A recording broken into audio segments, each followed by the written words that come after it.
to the field with PA announcer David Courtney. Ladies and gentlemen, at this time, please direct your attention to the infield for a special presentation and welcome Angel broadcaster Victor Rojas. Thanks a lot, David. Tonight we celebrate the 10th anniversary of the Angels' 2002 World Championship and, of course, the induction of that 2000 team into the Angels Hall of Fame. Joining us tonight, please welcome Artie and Carol Moreno.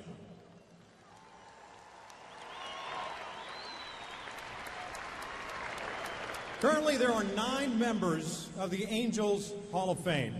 Representing some of them tonight, please say hello to Jackie Autry, here for Gene Autry.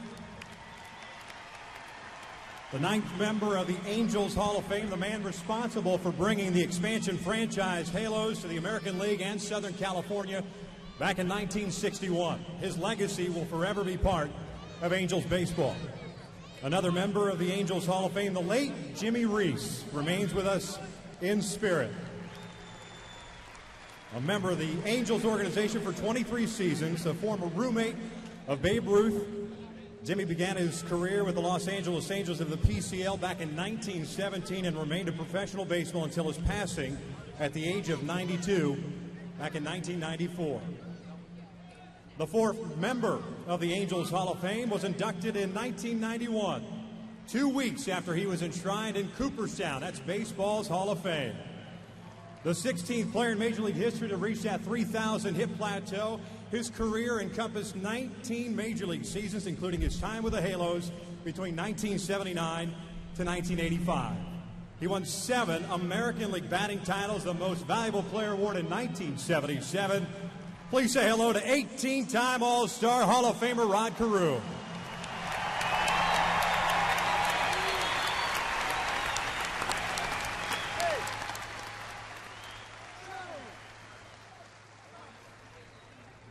The 10th members of the Angels Hall of Fame, well, you see them throughout here. The 2002 World Champion Angels. At this time, we direct your attention to the video board as we look back at that incredible season.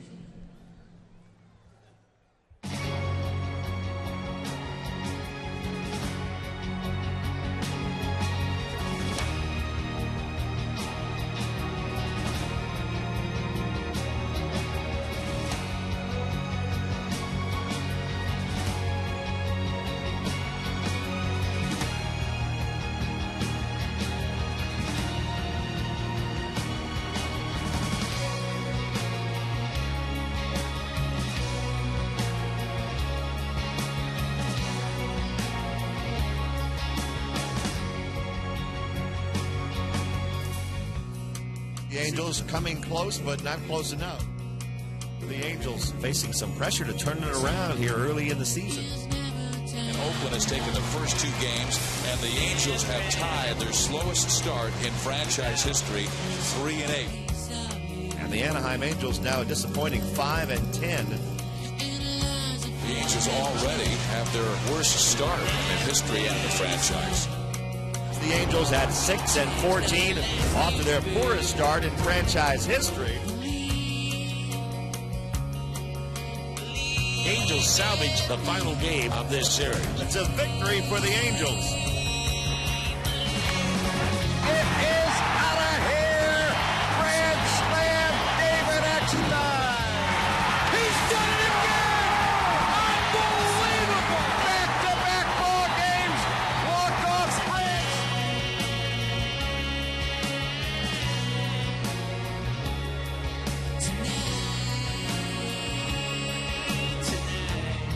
The most runs scored by Anaheim since August 25th, 1979.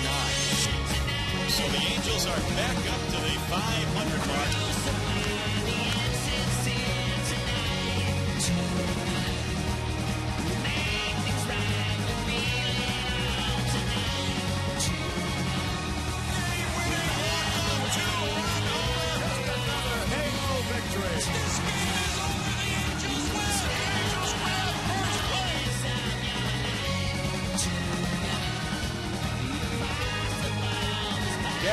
Anderson makes the catch and light up the halo, Southern California. It's time to party.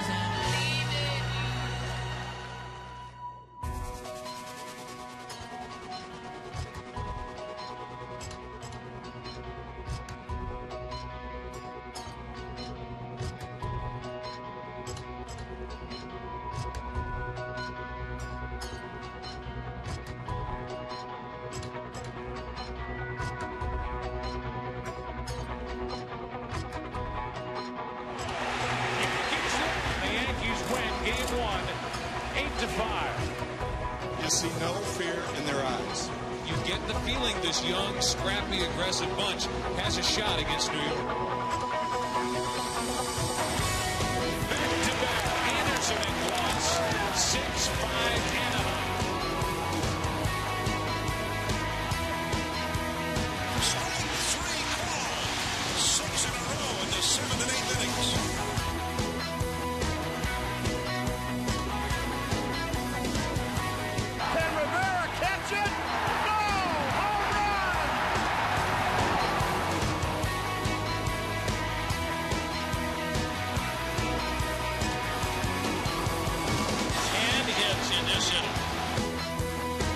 He delivers, and it's popped up. Eckstein makes the catch.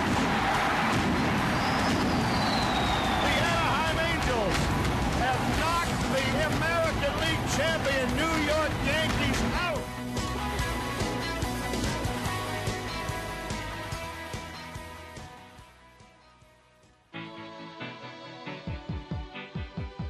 Minnesota has taken Game 1, and Anaheim wins Game 2 to even this series at 1-1. It's a beautiful day. Troy Glass hits it. It's a beautiful day.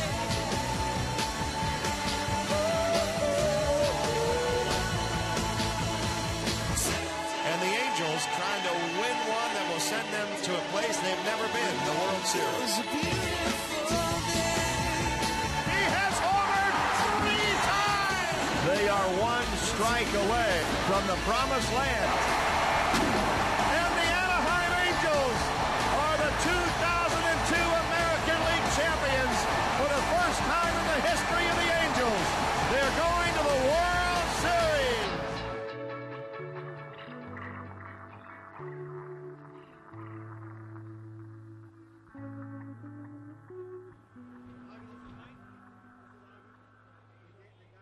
We're live at Edison Field in Anaheim. Good afternoon, everybody. I'm Rory Marcus along with Terry Smith. It's Game 1 of the World Series 2002.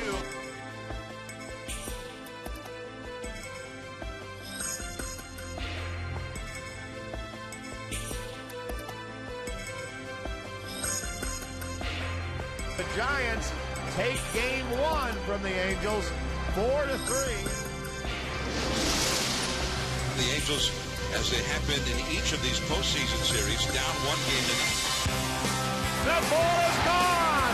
Salmon has hit it out.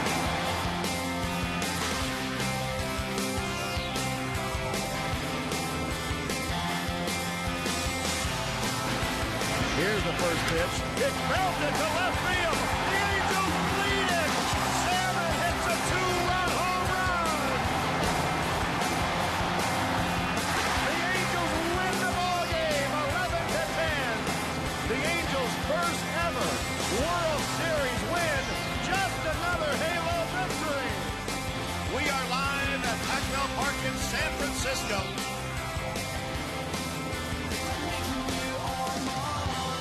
The Angels pound the Giants in Game 3. 10-4 the final score. The Angels lead the World Series 2-1.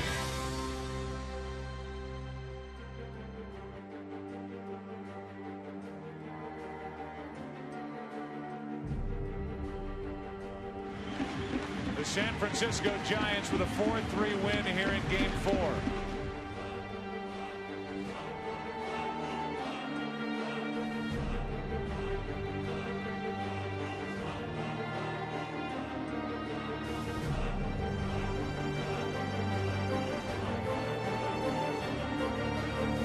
And the Giants win Game 5, 16-4.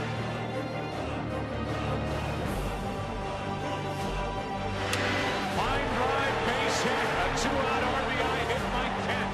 It's 5-0 San Francisco.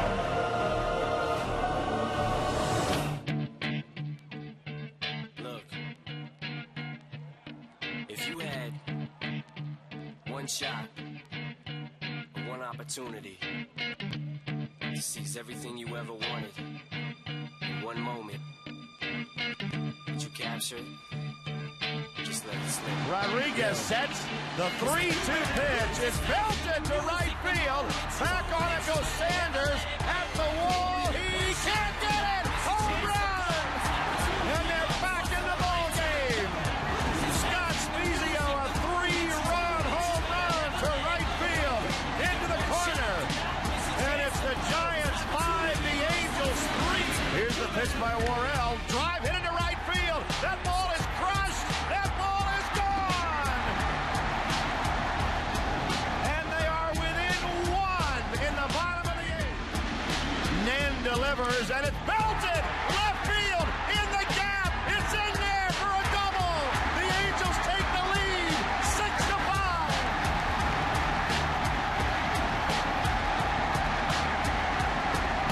The 2-2 pitch swung on and missed. He struck him out with a high fastball. The Angels were faced with elimination, their backs to the wall. And they come back. Just another Halo victory.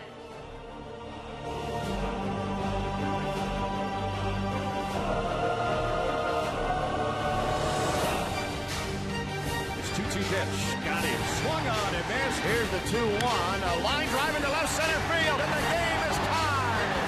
Here's the pitch to him. A line drive down the right field lines. Garrett Anderson clears the bases with a double. Here's the 0-2 pitch. Swing and a miss. Strike three. Frankie Rodriguez strikes out the side. Troy Percival, who joined the Angels in 1995, trying to send the Anaheim Angels to the promised land. Here's the pitch to Lofton.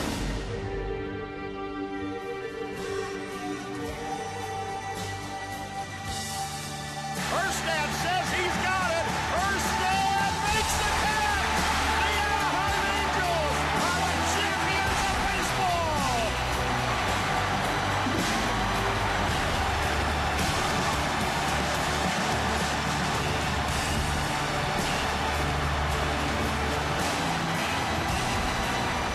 The celebration on the field begins.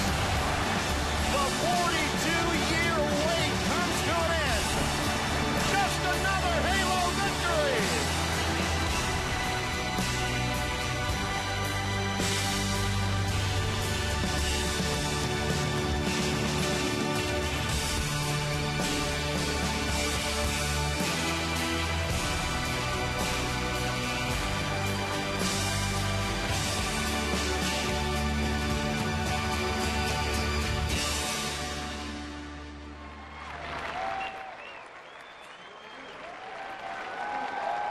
Seeing that, it is no wonder that we're here today to enshrine the 2002 team into the Angels Hall of Fame. I'm going to go slightly off script here for a second. And after watching that video, I would be remiss if I did not mention the soothing sounds of Rory Marcus on that video. Rory's voice and spirit will forever be a part of this Angels franchise. And now we'd like to introduce you to the players and coaches from the 2002 season. Each member will receive a specially designed money clip representing their accomplishment. Let's welcome back members of the 2002 Angels, beginning with infielder Clay Bellinger. Pitcher Mickey Callaway. Outfielder Jeff Devanett. Pitcher Al Levine. Pitcher Mark Lukashevich. Infielder Jose Nieves. Pitcher, Lou Pote. Pitcher, Aaron Seeley. Pitcher, Matt Wise. Coach, Orlando Mercado. Super Mercado. Coach, Alfredo Griffith.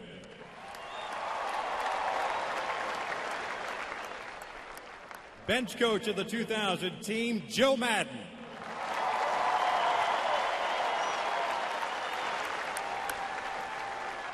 And the architect and the general manager, Bill Stoneman.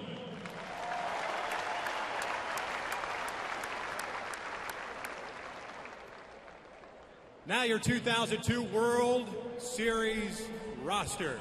Led by the winningest manager in team history, he guided the team to their first postseason in 16 years and made them believe in themselves that they could win it all. Please welcome Mike Scioscia.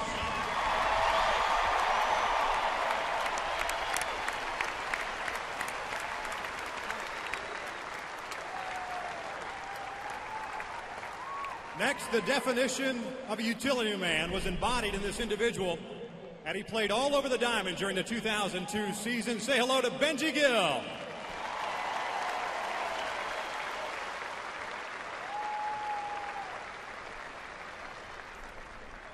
He and his brother Benji teamed up for one of the more formidable catching tandems in 2002. Say hello to Jose Molina.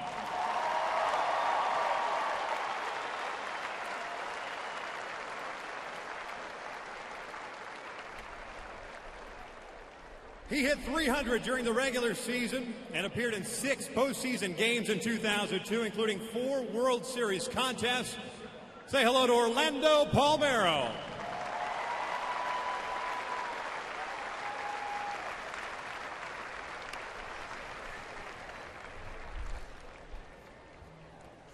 He was a crucial role player for the Halos and posted solid numbers in each game he played in October of 2002. That's right. Give it up for Sean Wooten.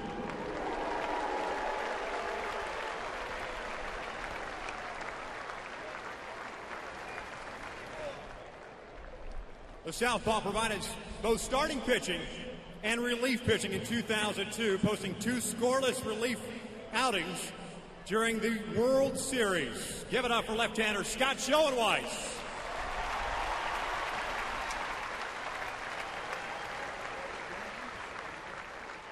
In just his second season, this reliever proved crucial to the Angels' bullpen efforts as he logged a 2.20 ERA and a 188 batting average against the Rubber Band Man. Say hello to Scott Shields.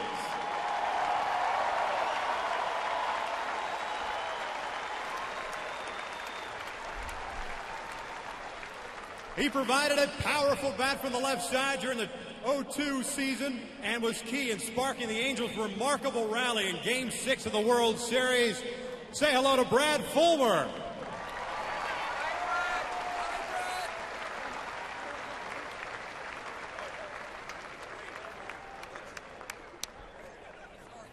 A part of the Angels' shutdown bullpen in 2002, he was key in keeping leads during his historic October run. Say hello to Dr. Ben Weber.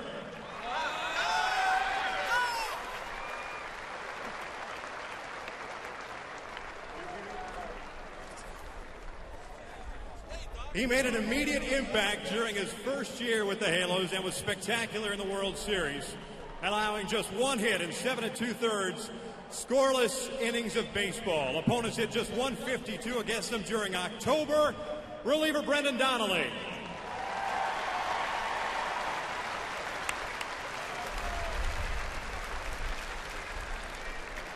The ace of the Halo staff during the magical 0-2 run. He guided the staff and set the tone for pitchers during the season.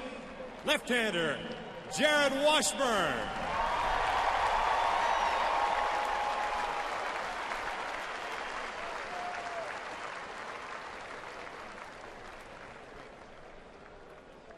As you just saw, there were so many magical moments throughout the 0-2 regulars and postseason, but there is one that Angel fans everywhere will always remember. 7th inning, Game 6. Ladies and gentlemen, please direct your attention to the right field corner. Welcome back, Scott Spiezio.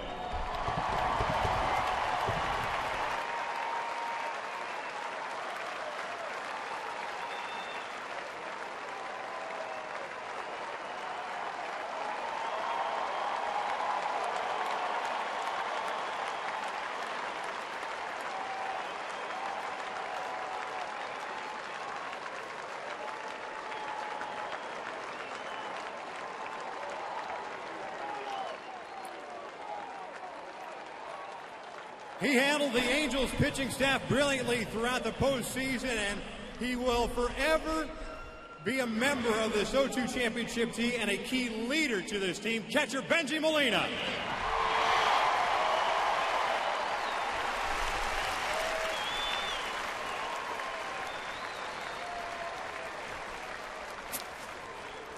He hit .344, 7 home runs.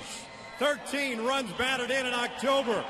His 3 jacks and 8 runs batted in with a difference as he secured the MVP honors in the World Series. Third baseman, Troy Gloss.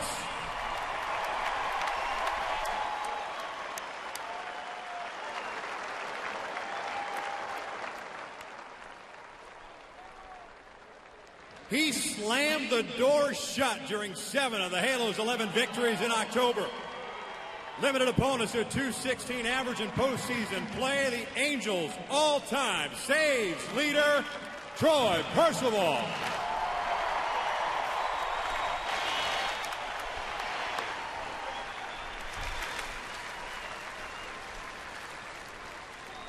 His impact on a daily basis was a key to the Angels' success in 2002. A leader by example, shortstop David Eckstein.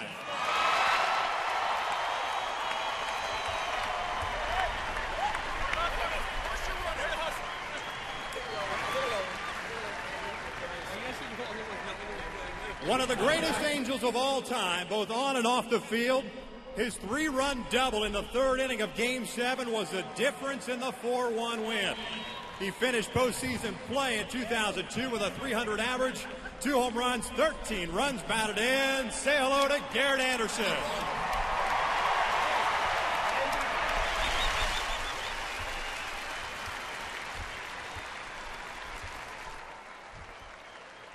He is often described as the heart and soul of the 2002 team.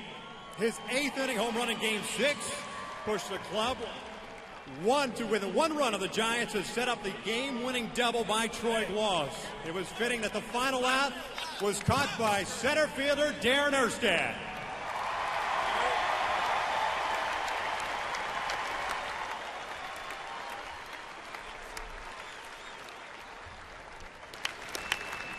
He connected for 4 home runs, 12 runs batted in during the playoffs. His .346 World Series average also included 2 home runs in Game 2 to lock down the Angels' first ever World Series. Kingfish, Mr. Angel, Tim Salmon.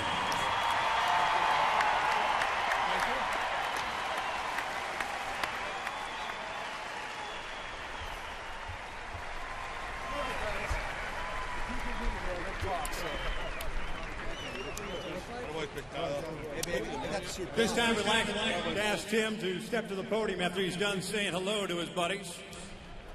And he'll have a few words, as will David Eckstein.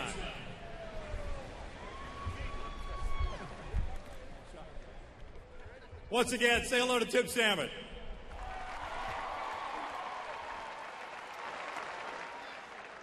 No. Wow, what a great night. It's hard to believe it's been 10 years. This is such a great group of guys. I want to thank the Marino family and, of course, the Angels organization for bringing together this reunion in such a way. It's just a tremendous night. I, along with my teammates and coaches, are honored to be here tonight. To be inducted into the Angels Hall of Fame as a team, as a world championship team, is the ultimate recognition and example of what the game of baseball is all about. Every player, coach on the field, in the dugout, on the DL, that season can say they had an impact on the final result. To a man, the 2002 Angel team had the grit and tenacity to do something that no one else in baseball thought we could do. And this is what makes being here tonight with these guys so special. Thank you, Angel fans.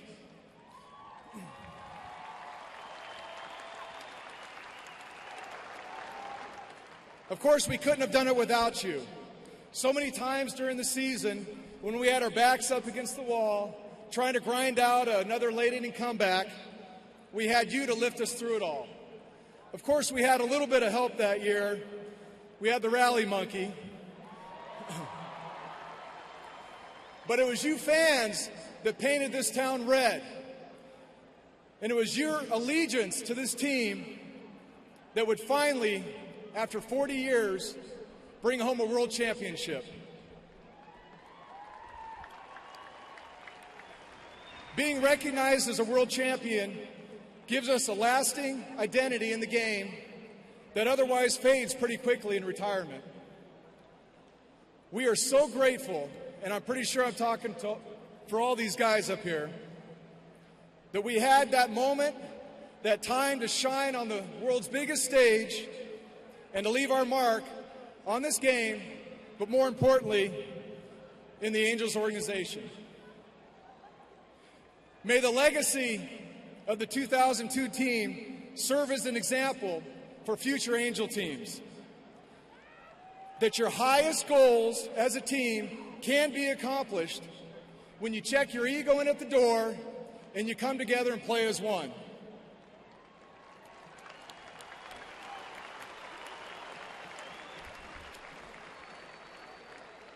Tonight, we are honored to take our place among such a distinguished fraternity of Angel Hall of Famers.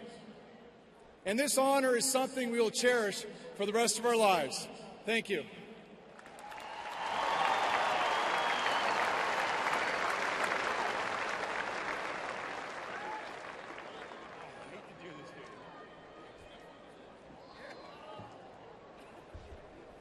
Please welcome David Eckstein.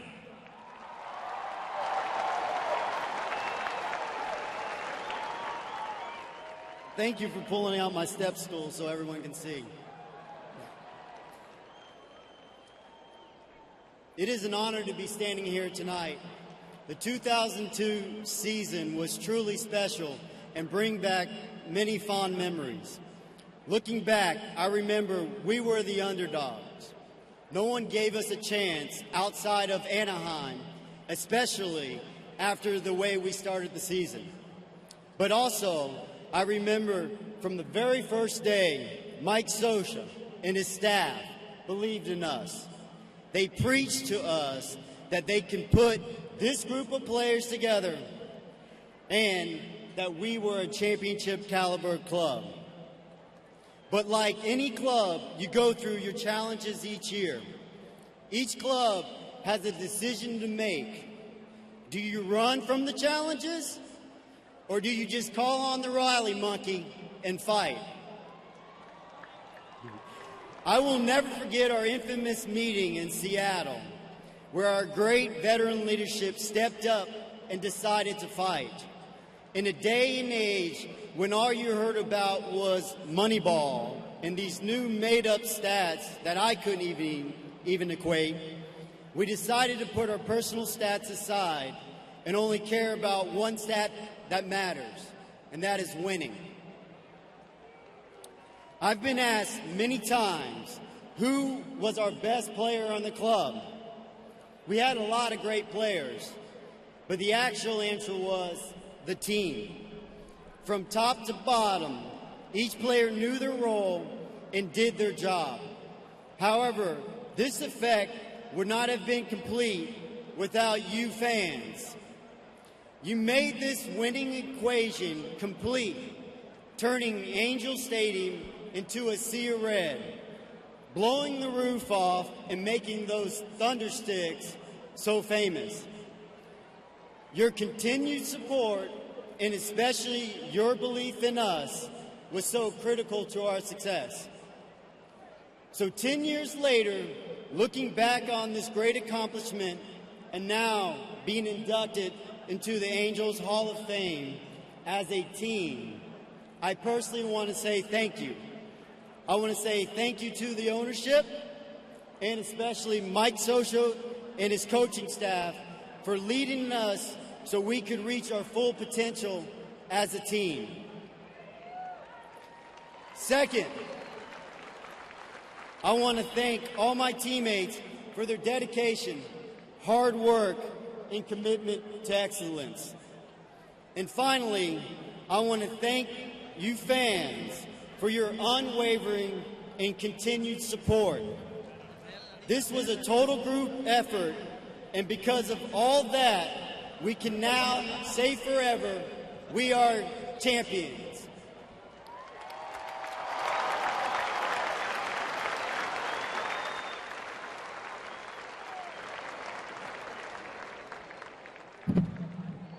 Sorry about that.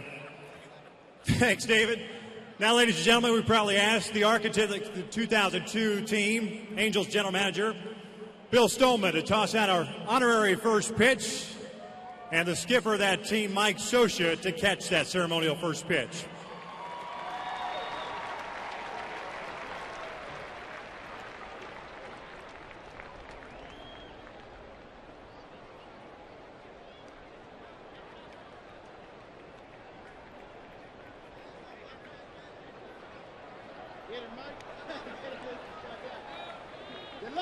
All right, gentlemen, let's clear the path to the plate.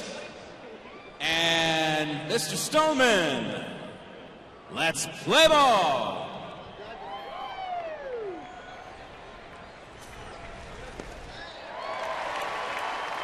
Ladies and gentlemen, let's hear it for your 2002 World Champion Angels, the 10th members of the Angels Hall of Fame.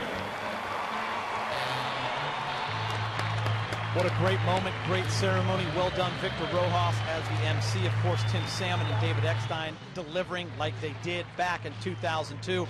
What an unbelievable moment for all Angel fans and the organization. Hugs all around. Congratulations. The first World Series title in franchise history celebrated today as all members of that Angels team in 2002 go in to the Angels Hall of Fame. Coming up next, it's time to play some Angels baseball. Rays Angels, Game 3 of the series next.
Fox Sports. We are Blackmore. We are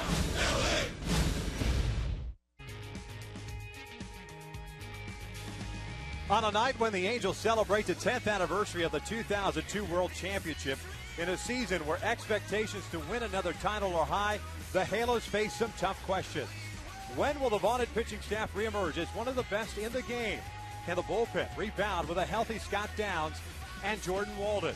And do the Angels have the late season run they'll need to make a playoff push? Remember this, Albert Pujols led the Cardinals to last season's World Championship, and they were 7 games back on this date last season. So join us for a celebration of the past while we'll look to the future. Angels and Rays is next.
All-American Jack Combo for only $4.99 plus tax at participating stores.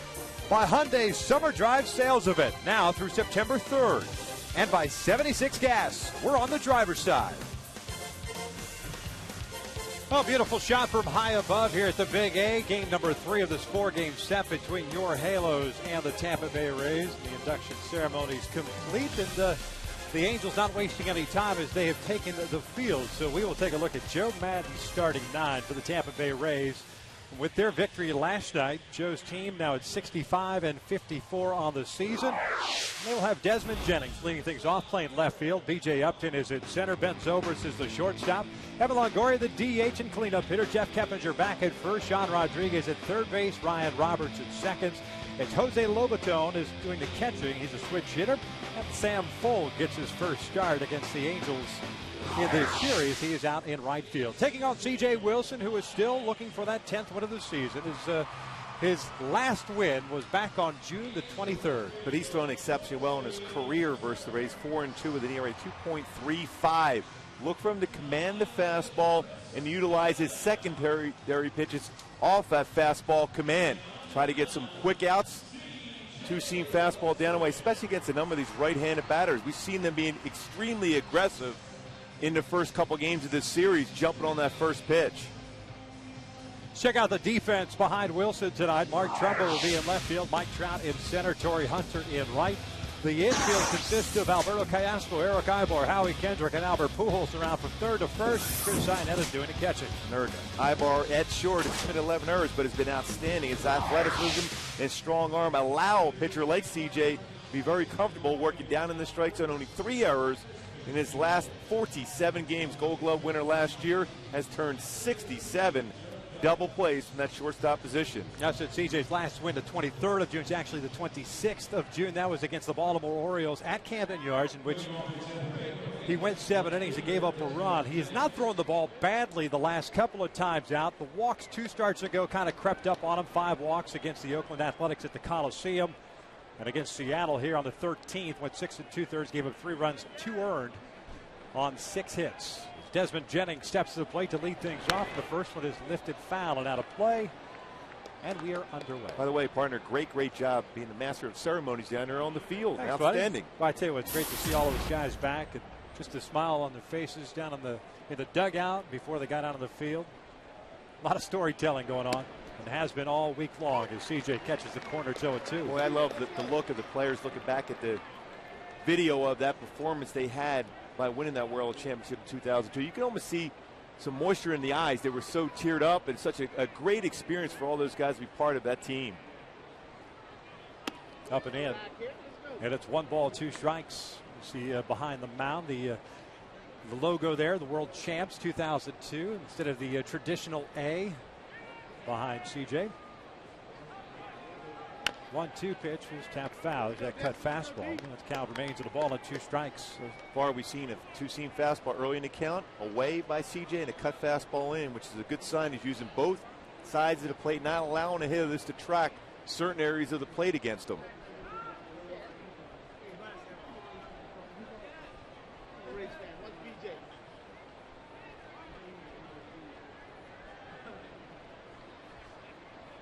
Long look in for Wilson here against Jennings. And that fastball got him looking down. He goes. There's out number 1. And before B.J. Upton steps to the plate, we will take a look at our Hyundai key to the game. With little let's go by Calvin Harris and Neo. Bottom line is everyone has to do their part. Let's go get it starting to roll right now. The offense, the defense, the pitching staff, the bullpen now with Scott Downs back. Get it going at this point. Start to build some momentum. Upton had a great game last night, 4 for 5 for the Rays, including a home run and 3 runs batted in. He's homered in his first 2 games of this series. Hitting .250 on the year, 15 home runs and 53 runs batted in. This one's fouled back. 1 ball, 1 strike. And just going back to that Desmond Jennings strikeout, a fastball right down the middle, and that's what we've talked about for an extended period of time with C.J. Wilson and that cut fastball. If you can master it, especially against right-handed batters, and show that you can throw it for a strike, as this one's belted out to left field. Trumbo will pull up. This is over his head, off the wall. Upton forgot to touch first base, so he will stay at first unless he thought it was a home run. And he's talking to George Hendrick as if maybe he slipped. But I got a feeling he thought that ball was gone, and he missed the bag, and that's why he's at first. Well, he certainly felt he hit it well. He's trying to track where it's at, but he completely misses the base. He has to go back and tag it, a break, especially when you have a guy like CJ on the mound who can get a ground ball in a double play and get through an inning. Well, there's home field advantage, so we decided today to make the base back. Yeah, it's 91 feet today, and so perhaps there was a lot of guys on the field, so they moved the base back, so there was more area for the players to be able to sit. That's the perfect example of just run. Don't worry about where the ball's going. So a single, and Zobrist takes a fastball. But just to finish up my thought on that cut fastball, all of a sudden you get a hitter thinking he's going to give me another one, and all of a sudden it's a 4-seam fastball right down the middle. You know, we've mentioned so many times, especially these last 9 games for CJ, so many pitches, whether it's his 4-seam fastball in, cut fastball in, or slider in, they're looking at the same part of the plate. Now he's utilized the other part, which makes it more successful for him. Zobrist ahead of the count at 2 balls and no strikes. Asked CJ yesterday before the game. You see him now. He's got short hair for the first time all season long. He said he felt like he needed to change his mojo around a little bit. different look for him. Us pitchers, you know how that goes, Vic. We do different things to go to change the mojo, that's for sure. Upton's over at first with one out here in the first. Zobrist last night also homered for his second straight game. That pitch catches the outside corner, 2-1. He went 2 for 3 last night. 262 with 14 home runs and 46 runs batted in. Well, now if you're CJ, you're seeing Al Porter behind the plate calling pitches on the outside corner. That plays right into your game plan right now. Live there, throw that cut fastball in to keep the hitters honest. It's a Rays team, as we've pointed out over the first 2 games of the series, that will run a lot. They are tops in the American League at stolen bases. Upton and Jennings lead the team with 22 bags. Elliott Johnson has 17. Zobrist has 13. CJ with 4 pickoffs this year. And they picked off Upton. The throw down to Ibar's in time. Make that 5 pickoffs.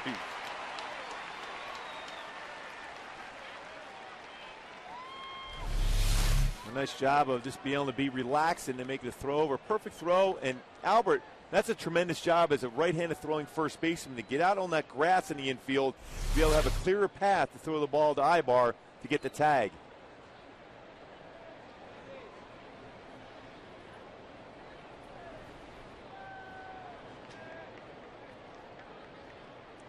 Two 2-1 pitch. That's down and in. 3 balls and a strike.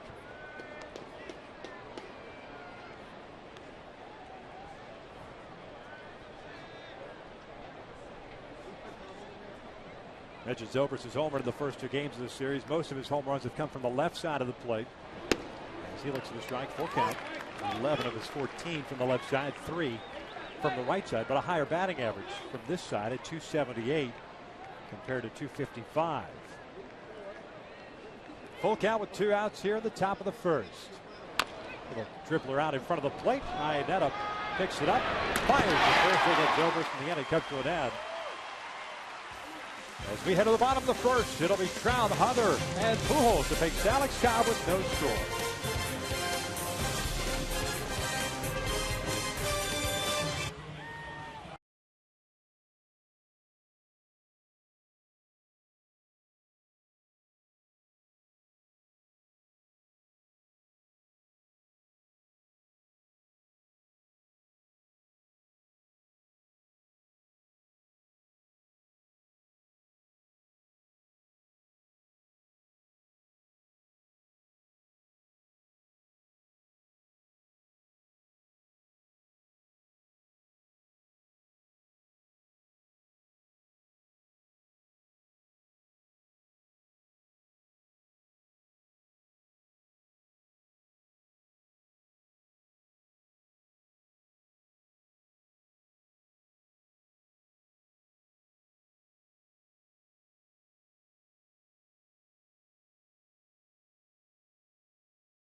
Bottom of the first inning, C.J. Wilson facing the minimum 3 courtesy of that pickoff caught stealing. We'll quickly check out Mike Scioscia's lineup for tonight. The Angels at 62 and 58 have Mike Trout leading things off in center field. Torrey Hunter is in right. Albert Pujols in first. Kendrys Morales, the DH. Mark Trumbo is in left field. Howie Kendrick up a spot to even second base. Alberto Callasco, will bat 7th and play third base. Eric Ibar, the shortstop. Chris Iannetta is doing the catching while he bats 9th. And they will take on the 24-year-old right-hander, a native of Vero Beach, Florida, by the name of Alex Cobb. Alex Cobb, 7-8 mark, ERA just over 4. Fastball, 87 to 92 range. We'll throw a cut fastball, also curveball, changeup. A lot like Ellickson as far as utilizes changeup. About 40% of his pitches off speed for Cobb.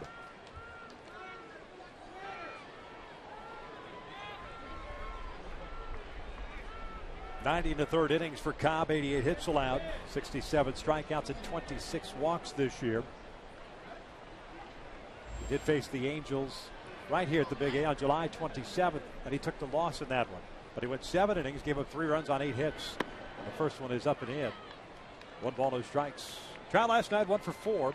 He had a triple, his 6th of the year. And that came in the first inning off James Shields, sending his hitting streak to 5 games. Look at a number of the hitters today during batting practice. The approach against Cobb is try to hit the ball the other way. This one's hammered out to straightaway center field. Forget about it. Goal! Big fly off the rocks. 1-0 Angels.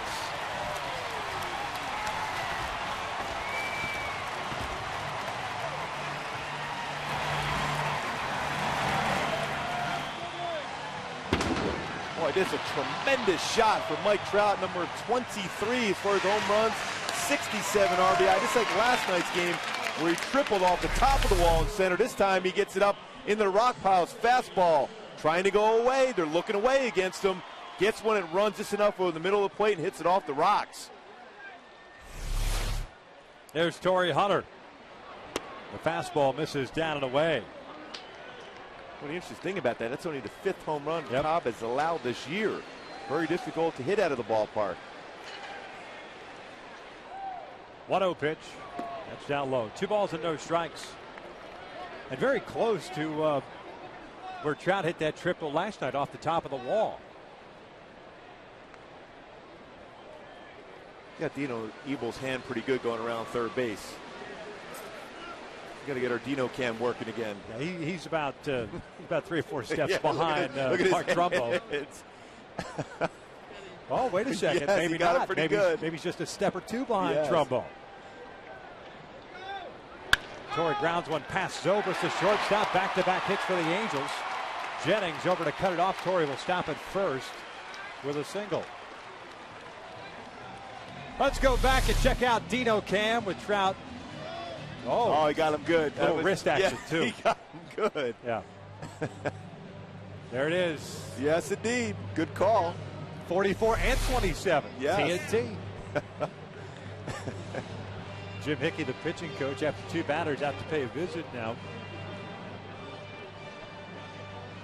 I like the approach. Like I said earlier, talking to a number of hitters, they know Cobb can throw the fastball inside, but that's just for show.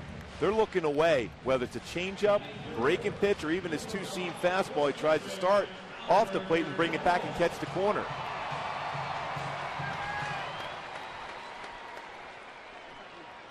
He has hit 7 batters this year, so you can tell by that that fastball is in for effect inside.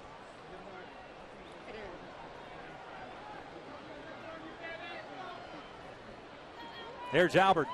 1 for 4 last night. It's a slow breaking pitch for a strike. Pujols hitting 277, 26 home runs, 82 runs batted in.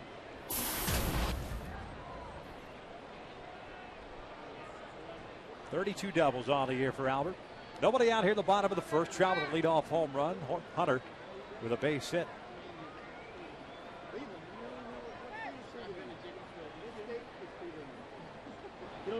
Breaking pitch, bounce back up the middle, a base hit.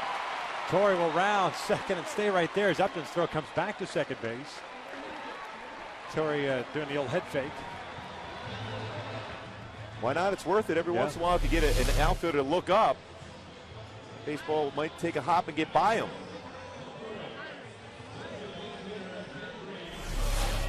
Good idea to stop right there, though. Torrey still has the good wheels, but he's also smart. Stay right there at second base. First and second, no outs, and Kendrys Morales up here now. Morales went 0 for 4 last night, hitting 279 on the season with 15 home runs and 52 runs batted in.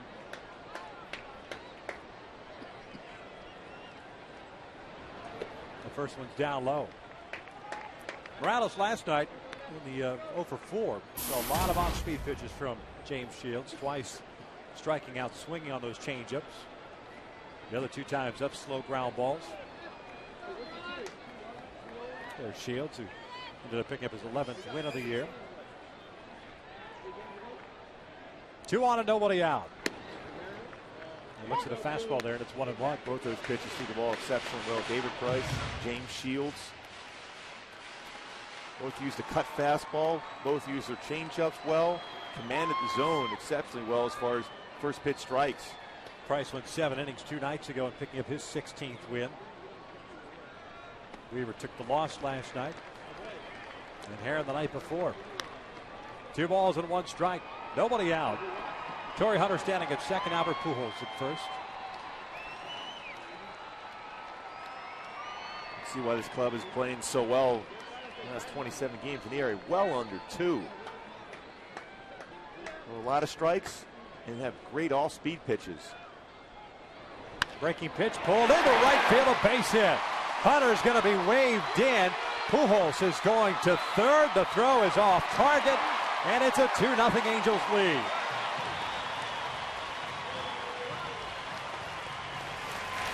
A nice piece of hitting by Morales there. Good base running all around. Torrey Hunter to score, and Albert go first to third.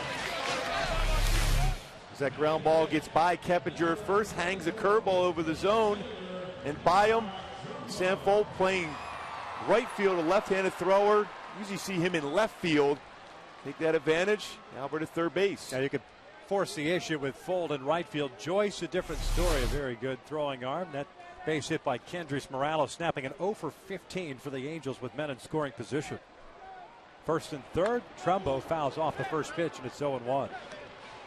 Mark went 0 for 4 last night. Hitting 286 on the year. Still with 29 home runs. That matches career high from last year. 74 runs batted in.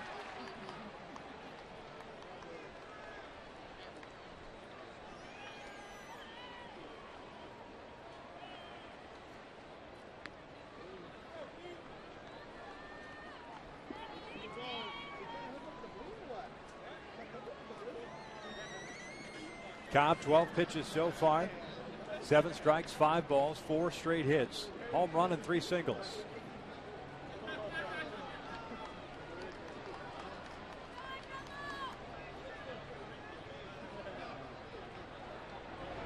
Breaking pitch, pulled into left field, another base hit. Pujols comes in to score. 3-0 Angels. This is one thing we have not seen against this Rays pitching staff this year. The Rays 7-1 against the Angels. Joe Madden not used to seeing that. I'll tell you what, just the look on all the hitters today when you watch them in batting practice and their approach they're going to take against Cobb, you just felt there was going to be some good at-bats in this game.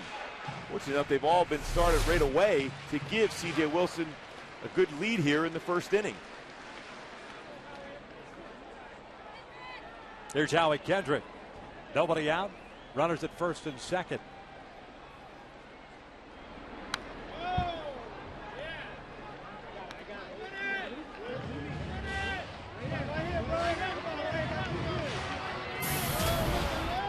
And you would think that more times than not you'd have Howie bunt in a situation like this, but 5 consecutive hits. You let him swing away. I think you might think that Mike Scioscia, just because of Kendrys Morales at second base, more difficult for him to get a good jump.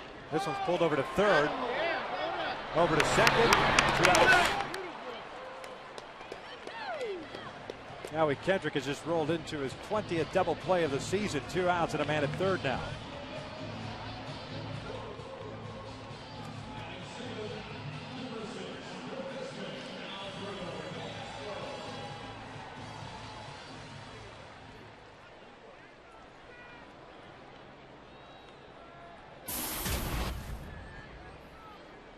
So Alberto Callaspo will step to the plate with Kendry standing at third.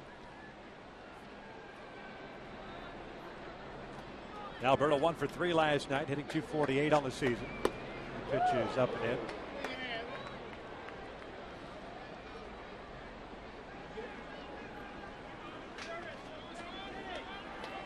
Callaspo would like to get another fastball inside.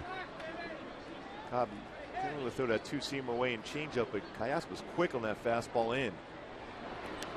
That's a breaking pitch in the dirt. Nice job by Lobatone. Ball bounced in front of the plate. That was not an easy pitch to block. Lobatone did a tremendous job of keeping this baseball in front. That was well in front of the plate. Then you have to deal with the batter there also. He's too close to him. Cobb has 4 wild pitches this year.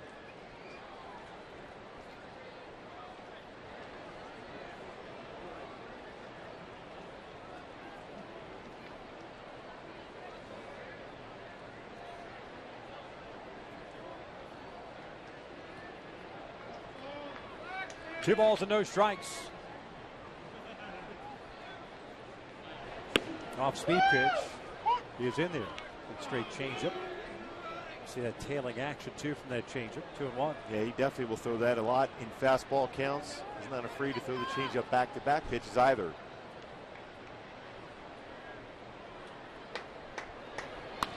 This one's popped up third base side. Sean Rodriguez is there. And the inning comes to an end, but the Angels strike for 3 runs on 5 straight hits. It started off with one big swing of the bat. Mike Trout, his 23rd home run of the season. We played 1 here at the Big A, and the Halos were on top by the score of 3-0.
Angels lead. It's our pleasure to welcome into our broadcast booth none other than the Angels owner, Artie Moreno. And great to see you. Happy belated birthday to thank you. you. I know And you and Gooby. Gooby share the same birthday. Same birthday. And we apologize for Gooby stealing your birthday cake. I was hungry. Really? Yeah, I don't need any cake. His idea. I know. Just so you know. All right, I know. take it out on him. If I'm leap year, I'm every 4 years. There you go. I like how you think. What did you think of the induction ceremonies before the game? It was great to watch that video. Oh, by the way, great job. Thank you. You know what? The players are so happy to be here. You know, they love seeing the fans, but all of them together with the their jerseys on and the families here, unbelievable. Yeah, we were talking about that. They were looking up at the video of all those highlights of that year, and you can see how they still felt it as if it was just yesterday, and then having them back in there. Well, what you did to be able to bring every one of these players back in there just to get that feel again as that camaraderie they had. 10 years, and they're family, and they're connected as teammates forever. Can I ask you a little bit about this ball club and the expectations going into this year? And obviously right now, especially in the month of August, pitching has been down for this team, and the offense continues to click. Your thoughts as we are now in the middle of August and in that pennant drive? Isn't the old saying, no crying in baseball? That's right. That's exactly right. Early on we pitched really well. We didn't hit. And we went through a period of time where we were pitching well and hitting well, and we haven't pitched very well. So, one of those positive people you look forward. We're, I think, 2.5 games out of the wild card race, and see if we can get back into that race. And we're in control of our destiny. Yeah, Artie, we were talking about when you first came down in here about Mike Trout and his ability. I mean, you've been a baseball fan your entire life. Have you ever seen anybody quite like him in his patience? And he's just turned 21. Well, I try not to talk about it because I don't want to jinx him. I mean, it's one of those deals, you go through the first couple of weeks and then a month and then 2 months and you start saying, is this thing really real? And, we watched him in the minor leagues and just come right through the system. But, nice young man, gentleman, plays hard, great leadoff hitter, sees a lot of pitches. I see the other players talking to him. I mean, it just seems like he's been here, he's born to do this. As Gooby pointed out, you grew up, or not grew up, but in college you used to come here to Angel games all the time, and you've seen a lot of players, especially Angels franchise.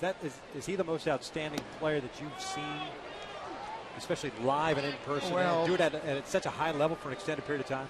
Well, it's still early, believe it or not, I saw Rod CAREW play here, and it seemed like he had a bat for singles, a bat for doubles, a bat for triples, and consistently did over a lot of years. But when you're seeing somebody 20 years old and they put him on a leadoff role, and what he's done to energize the team and the fans, and just handling it, great.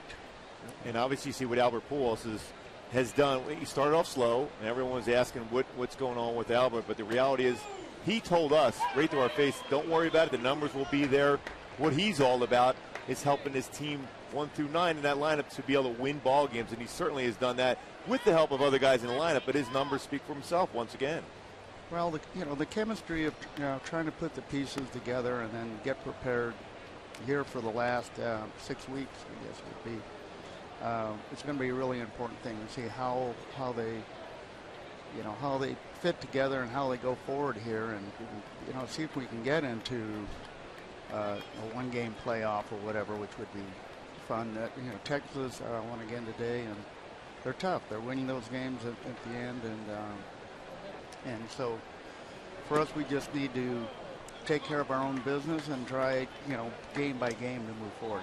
You're not going to win 3 games at one time. You take one at bat at a time, etc. So it's sort of the basic thing. Are you a fan of the new system that's in place right now with the extra wild card? I am right now. Going into it? I would probably say traditionally I've always been the old school, like the way, and then, sort of show me, but I forget, I think that there's, 18 of the 30 teams still have a shot at getting into a wild card spot or whatever, and I think it's great for the fans. It energizes the fans and the players, and it's not like you get to the break and you're done. So, and last year, the Cardinals won on the last day, Tampa won on the last day. Cardinals end up as a wild card, go all the way through. This way, if you have sudden death wild card, then you end up with, you're going to have to burn a pitcher. Nice play by Cayasco. They get the lead runner on the first, and not a tie. But they do get the lead runner, Longoria.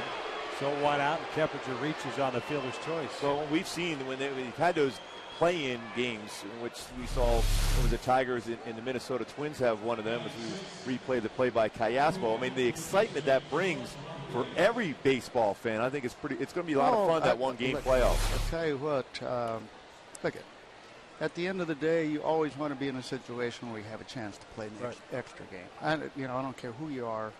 You get, all you want is that opportunity, and we just have to hang tough and at least get back into that race, and then I think are we 5-4 with Texas so far. We've played them well, and we've given a couple away. I got to ask you, just back from the owners' meeting, as we talk about the expanded playoffs, there's the rumblings about expanding the whole replay system. I think they're going to try out some things in New York and in Philadelphia later on this year. Are you a fan of that, a proponent of extra replay? I am, and I've been very vocal about it because everybody at home and now in the ballpark, whether you have a telephone or an iPad with you, or etc. We're in a situation, frame by frame, people are able to see a play and actually see. And a lot of times you see the umpire, 98 or 97 or 98% of the time the umpire is making the right call. But the reality is, at the end of the day, is if you miss a play at home plate, or you miss a play somewhere, it may cost you a game, and that game may keep you out of the playoffs. So if we didn't have the technology, and that's really what they're testing right now, is they just want to make sure. They just want to make sure that the technology is going to line up, and then you also have the Players Association, you have the Umpires Union, and then et cetera, et cetera. So, well, a lot of people talk about the slow pace of the game. Well, do you worry about it slowing down the game because of that? Well, to me, if you're a baseball fan, you're coming to a game because you want to watch a baseball game. You know, I know a lot of people are in and out of games or whatever, but as a whole, you'd rather see the right call than them playing a game where there was a wrong call made. And it just, if you're a real fan, you want to see the correct calls made. Is the plan to have, and I read some numbers, and who knows if they're correct or not, but as far as putting equipment in different ballparks, infrastructure-wise, there's a cost associated with that, and maybe having a centralized replay system, or is there a thought of perhaps having a fifth umpire to every crew and having a fifth umpire in a booth in every ballpark? Because Rodriguez hits this one out to shallow left, and it should be an out as Trumbull comes in. It's all over the board. I think the umpires would rather have something on the field really close where they don't have to leave and go in a tunnel and look. They leave the field and they come back, and that takes time. But there are numerous proposals on the table on how they do it. I mean, I'd be fine if it was like in the NFL, you flick out a flag and you got one call a game or something like that. It's just a lot of times that one game is going to. C.J. Wilson, a nice job filling this one. The inning comes to an end. Hardy, as always, we know you've got some guests downstairs. Enjoy the celebration, and always great to catch up with you. Thank you very much, and great job, guys. Thanks, buddy. Yeah. We'll head to the bottom of the second with the Angels up 3-0.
Aerial coverage brought to you by Hangar One, vodka made in California in an actual aircraft hangar. Beautiful shots last night, including tonight as well. We celebrate the 2002 World Championship team. We'll get a chance to hear from some of those players with Jamie Maggio here coming up shortly. Now it's the bottom of the second, 3-0 Angels. Ibar, Ionetta, and Trout here in the second. Halo scoring 3 times in the first on 5 hits. As always, our thanks to Artie for joining us. And yeah, it was fun talking to him. He is a huge baseball fan too. He just loves the game. Yeah, he knows when there's a microphone in front. There's no doubt about it. I mean, he lives and dies with every single game that this ball club plays. This franchise has gone through quite a bit throughout his tenure. He's looking for that World Championship ring himself. Yeah, I was going to ask him about, we saw Mike Socha there at one point. Mike says he never looks up at the, the scoreboards, doesn't look at the, where they are in the standings. I was wondering if Artie was the same way. Yes. Did he not say Texas lost earlier today? Yes. He's got it down. Ibar looks at his strike, and it's 1-2. Eric went 2 for 3 last night, including his 7th home run of the year, hitting .272 on the season. It's 34 runs batted in. And Artie's been close with a number of the teams here. This team right here, you would think is built to make the postseason and to make a serious run if it gets there and gets more consistent. Tried to throw that two-seam fastball on the inside part of the plate. This is inside, 2-2 now.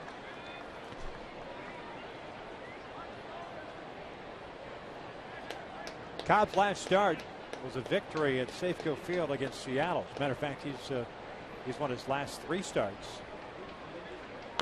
Eric bounces this one foul. He's defeated Oakland, Toronto, and Seattle. Oakland and Seattle out on the road. Toronto back at the Trop. In all 3 of those starts, just 1 run. All 3 starts, 7 innings. And he has picked up some strikeouts as well. 18 strikeouts through those 3 starts. Well, Ibar's been hot since coming back from the DL. 390 with 3 home runs. This one yanked to the right field, and that's a base hit. Fold over to cut it off, does so with the backhand. And it's a leadoff single for Eric, 6th hit of the night for the Angels. And that'll bring up Iannetta. Well, he continues to make strides at the plate, Eric Ibar does. Keeping his hands quiet, not chasing pitches. Another big base hit and a stolen base threat here. And Cobb is not particularly quick to the plate. He's allowed 10 stolen bases in 12 attempts, although 1 pickoff this year for him.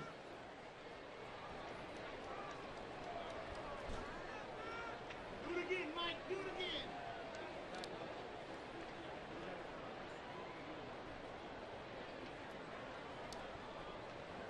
First one to Iannetta is inside for ball 1. Chris had a 1 for 3 game yesterday, hitting .211 on the year. 6 home runs and 14 runs batted in.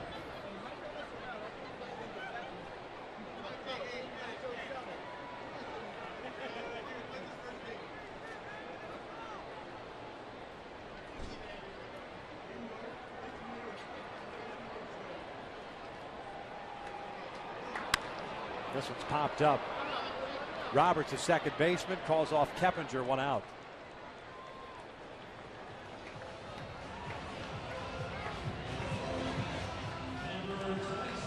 So back to the top of the order now, Mike Trout.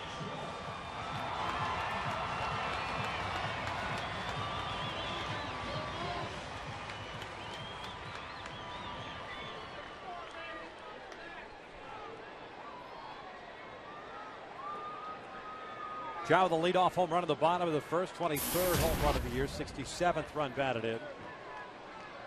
Now with a 6-game hitting streak. First career leadoff home run.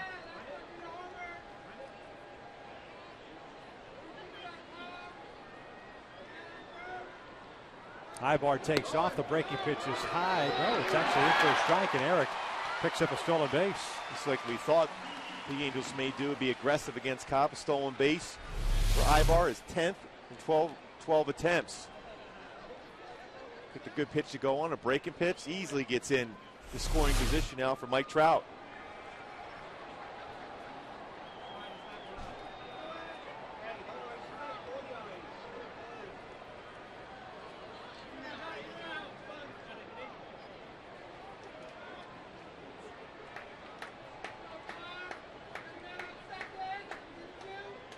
No, 1 pitch.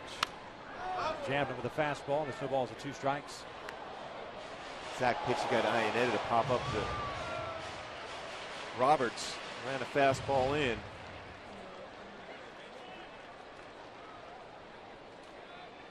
Interesting, that was the first career leadoff home run for Mike Trout. There's a lot of comparisons between Trout and Ricky Henderson, and Ricky the all-time leader as far as that stat, leadoff home runs.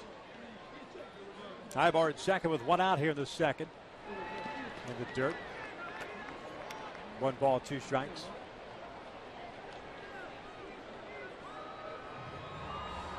He had 81 leadoff home runs. Only 80 more to go. Just a few. To be considered the greatest of all time. Yes. Self-proclaimed. Just ask him. Just ask him is right. 1 ball, 2 strikes.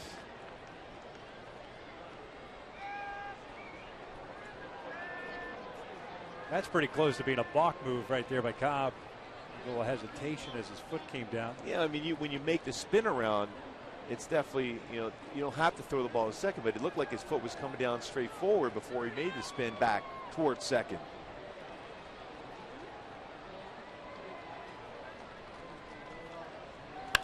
Base hit into center field. The Ibar is going to be waved in. The throw from Upton in the middle part of the infield. It's cut off by Keppinger, and it's 4-0 Angels. Now 68 RBI on the year for Mike Trout.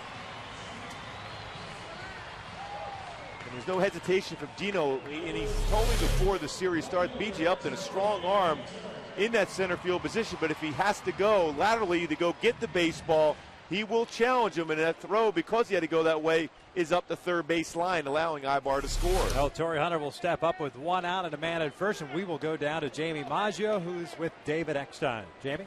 Hey, thanks, guys. Yeah, David and I were just talking about how much fun it is to watch Mike Trout play baseball. Have you ever seen a guy like him before? I mean, he's definitely just awesome. Now he just turned 21. Just stole a base right there. He's an amazing player and fun to watch. Oh, you're doing a little play-by-play. That's nice. So you and your family, you come all the way from Florida for the induction ceremony today. What's sort of the biggest moment so far of this experience for you? I mean, the biggest thing is seeing all the guys back out here, being on the field, being in front of all these great fans, and just reminiscing about the championship we won. It was something special, and these fans made it special, and we're just having a great time. Is it weird to put on the jersey and step on the field again? A little bit, you know what I mean? That's where you basically spent most of my life, and now I'm on the other side. And so having the opportunity to watch from this side is actually fun also. Well, it's so great to have you here. Congratulations. Thank you very much. Victor, Gooby, back to you guys. Thanks a lot, Jamie. Thanks to David for being a good sport. He knew about the little step stool behind the podium, and they were concerned. He thanked you. Well, it wasn't my doing. Yeah, I was just following the script. Yeah, you helped him out. But I gave him a heads up. Yes. They were concerned that the World Series trophy would block his view if he were up there doing his speech. Did a good job on his speech along with Tim Salmon. Both really good speeches. And I think what he said is definitely hits it right on the nose. The fact is, these guys get back together. That camaraderie you have from winning that world championship, this can never be taken away from you. 1-1 to Torrey, pulled up the line. That's a fair ball. Trout will come in to score. Torrey's on his way to second. 5-0 Angels.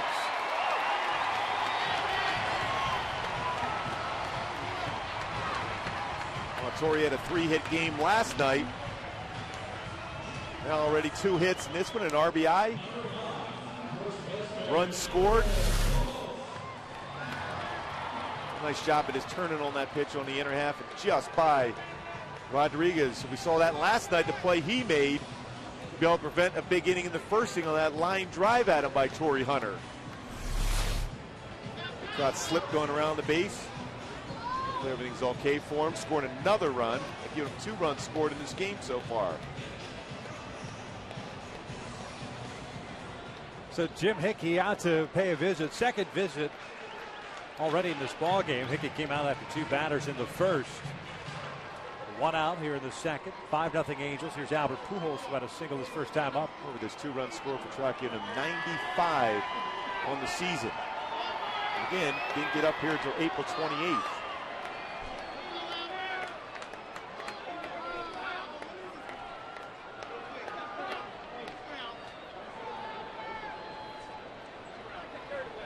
Slow curveball drops it for a strike. No strikeouts, no walks for Cobb. He's allowed 8 hits through an inning and a third. The only out in this inning, the pop-up by Iannetta to the second baseman Roberts.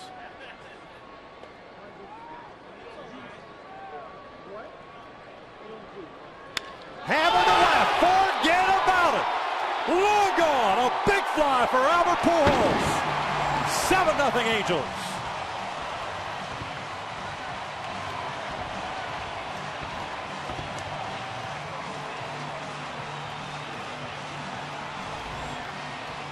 Well, the great ones just figure it out. Albert started slow, but boy, has he gotten red hot.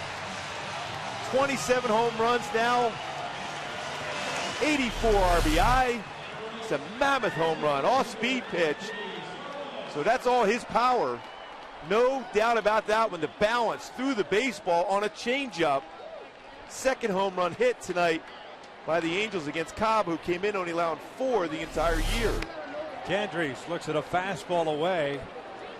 And it's 1 ball, no strikes. Morales 1 for 1, an RBI single in the first. Just behind Carlos Delgado, the 30th all time. 1-1. We're talking about great names getting close to and passing on the all-time home run list. Albert Pujols.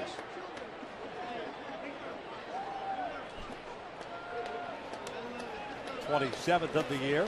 Now with 84 runs batted in.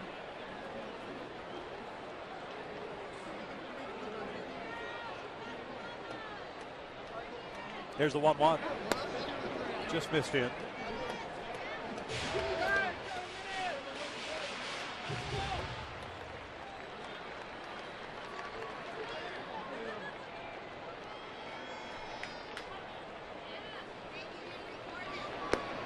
Three balls and a strike. When you put this into perspective, the Angels have scored 11 runs in 8 games against Joe Maddon's staff this year. 7 here by the second inning, with still only 1 out.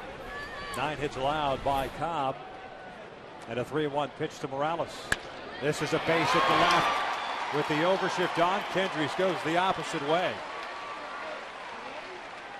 Boy, pretty good numbers in the first 4 in the lineup. You think? Yeah.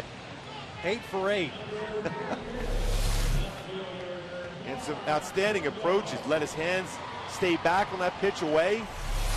Base hit from Morales, the second hit.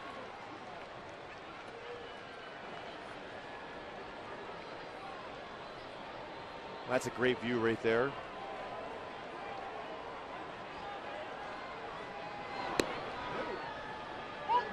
Trumbo looks at his strike. Yeah, we can't take Mark Trumbo out of the equation either. First 5. He had to rocket his first at bat for a base hit and an RBI. The RBI for Mark is 75th. 1 ball, 1 strike. 43 total pitches thrown by Cobb.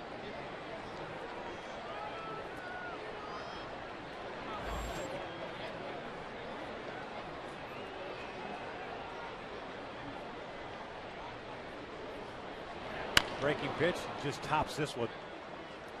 Mark wishes he could have that one back. He's definitely upset with himself. Just out in front, just enough. He stays back, and that ball's way out. The toe tap for the balance, just pulled off it enough to pull it foul. Cobb got away with that pitch. And the base hit that Trumbo had in the first inning was on a hanging breaking pitch, a single to left.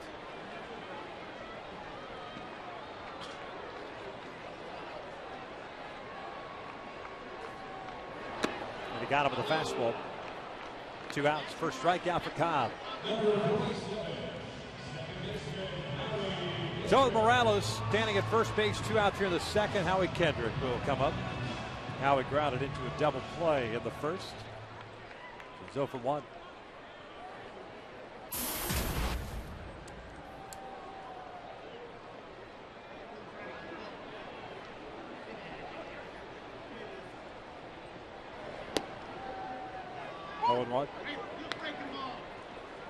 Really slow, get it over curveball for Cobb.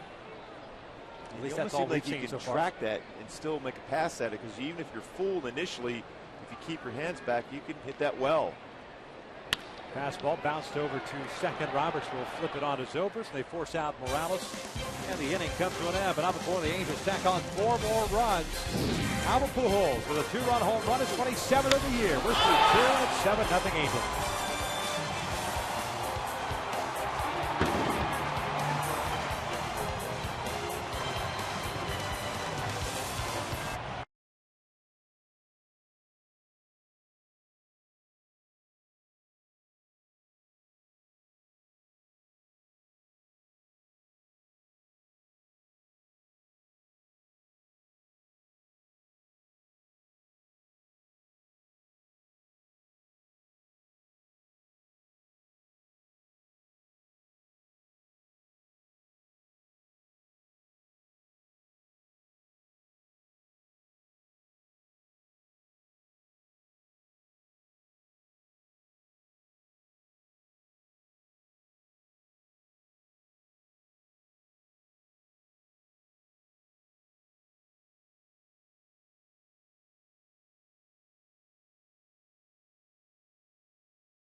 authority of the Los Angeles Angels and may not be reproduced or retransmitted in any form.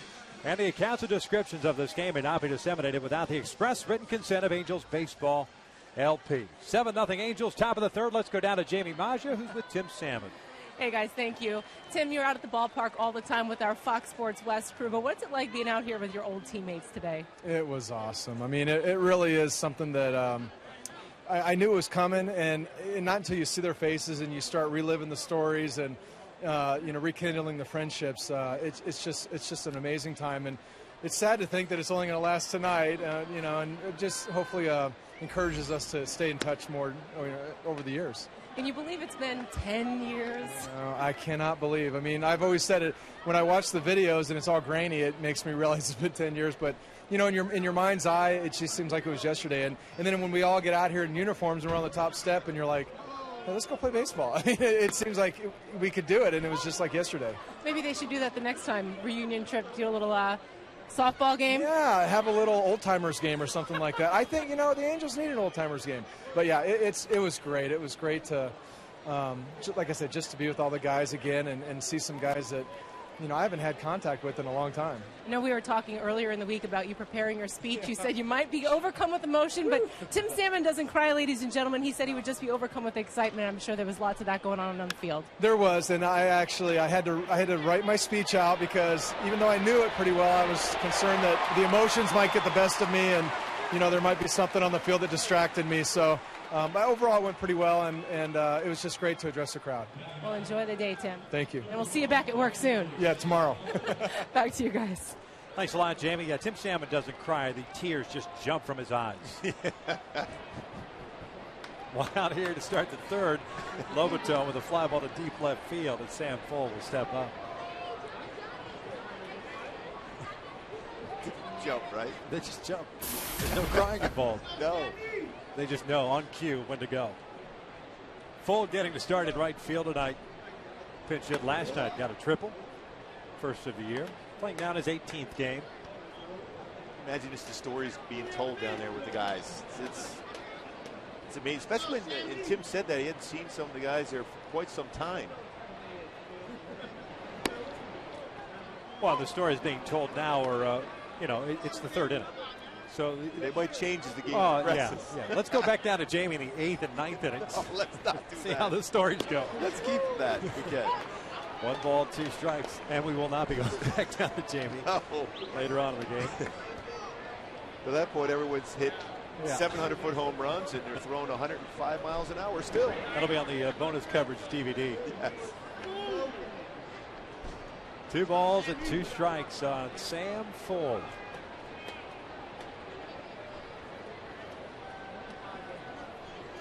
Just 96 games this year. Surgery to repair ligaments in his right wrist. Breaks his bat. The barrel flies into the seats.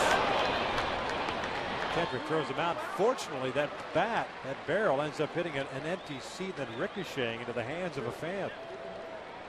That went in there pretty quickly. 2 outs. Cut fastball ran in.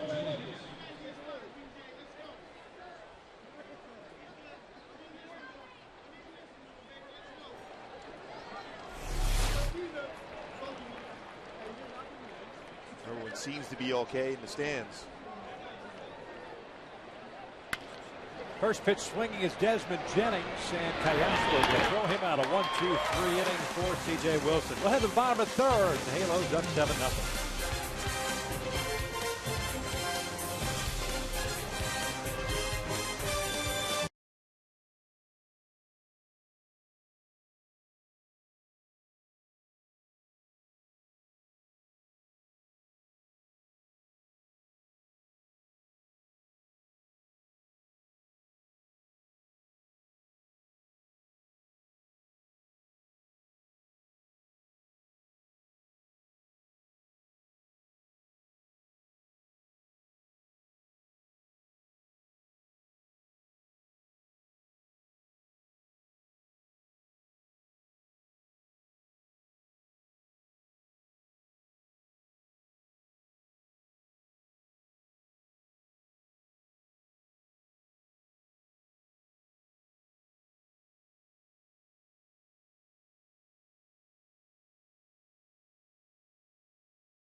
Dead 7-0 Angels. Aerial coverage brought to you by Hangar One, originating California, a municipal aircraft hangar. That's a great shot right there. Sun setting. A nice job by CJ that last inning. We talked about getting quick outs. That last out on a breaking pitch. Callaspo, Ibar, Ineta against Alex Cobb. The breaking pitch is in for a strike.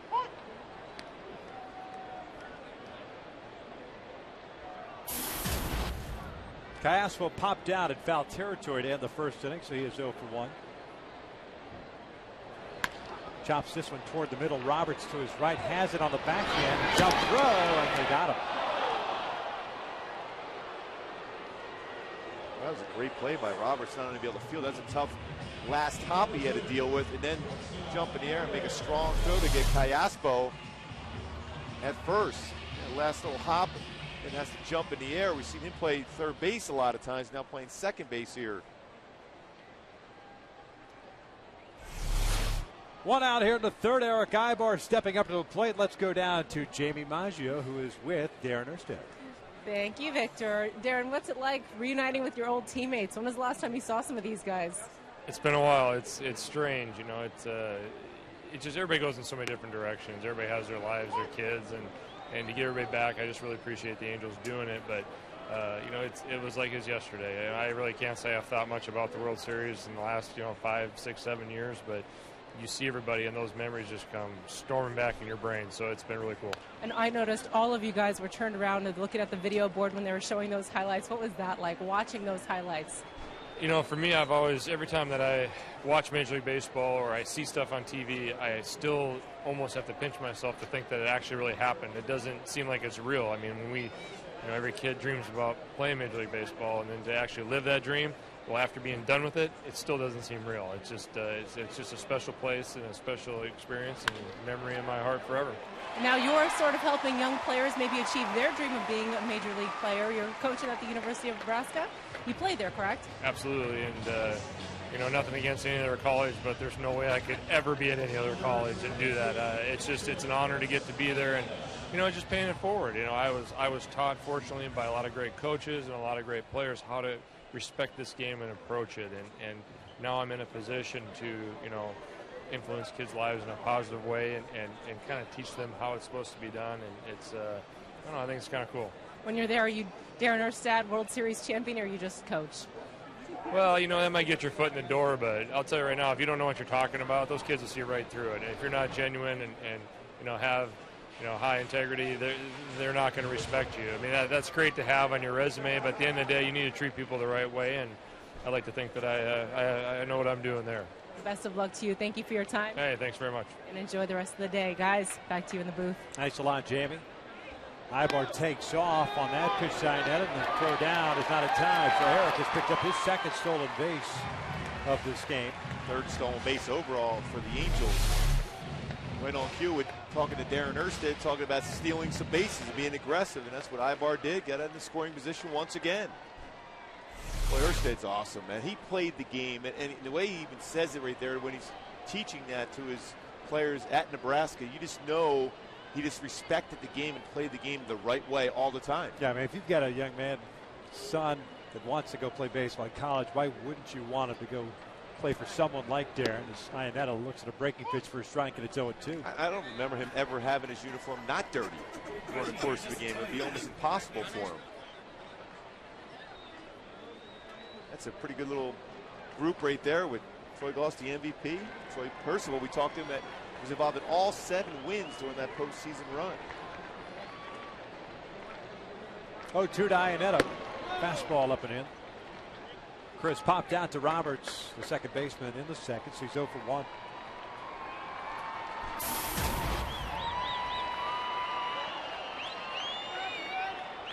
Halos tonight 5 for 7 with men in scoring position. Top of the order, Mike Trout on deck. Bouncer towards short. Ibar breaks towards third. Zobrist a little bit of a bobble, but still throws down Iannetta for the second out.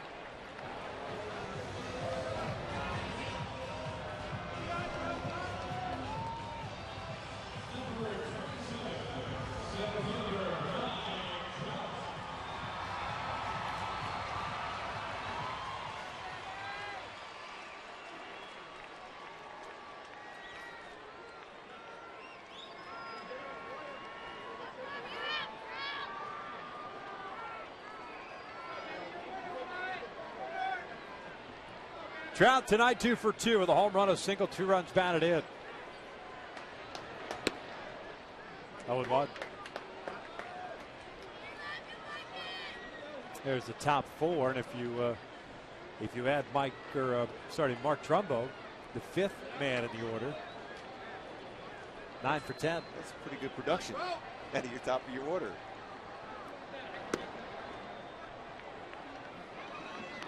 Thirsty when he watches this team here, he's got to look at Mike Trout and say, that's the way I played the game. And Trout plays the game extremely hard, very aggressive. Breaking pitch cued off the end of the bat towards second base. Nobody is covering. That's an infield base hit and an RBI. 8-0 Angels.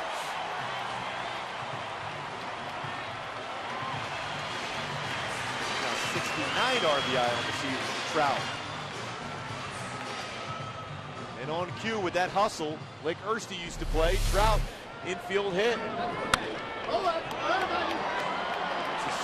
Unbelievable speed going down the line. And as a pitcher, you're covering that base, it's loud speed going down the line, thinking you're going to get crushed.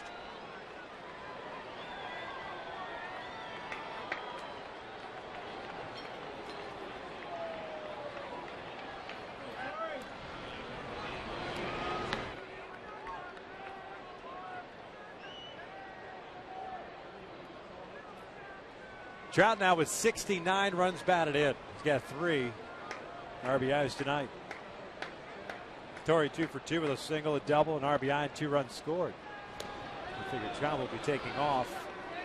He picked up a stolen base in the 2nd inning. His success rate continues to go up. This is his 30th consecutive stolen base without being caught. Torrey's not going to get a chance to face Alex Cobb here. Burke Badenhop, the right-hander the Angels have seen the last 2 nights, is ready to go in the bullpen, and Joe Madden pulls Alex Cobb from the ball game. We've got ourselves a pitching change. With 2 outs here in the 3rd, the Angels up 8-0.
Angels baseball is brought to you by the new wireless receiver from AT&T Uverse. Visit AT&T.com/freeyourtv. Rethink possible. By CarMax. Start the search for your next car at CarMax. CarMax, start here. And by Hawaiian Gardens Casino. Get your game on. Back out here at the Big A, it is 8-0 Angels with 2 outs in the 3rd. There's the right-hander Burke Badenhop in our in and out. Who is in, who is out. Badenhop in, Cobb is done. And Badenhop will face Torrey Hunter with Mike Trout standing at first base. Badenhop we're pretty familiar with now already, pitching his 3rd game. Fastball 87-92, slider, changeup. 1 ball, no strikes on Torrey. Badenhop last night, 1 inning, 2 hits, no runs. The Night before, 1 inning, 1 hit, no runs. Torrey 2 for 2, single, a double, an RBI, and a run scored. 1 ball, 1 strike.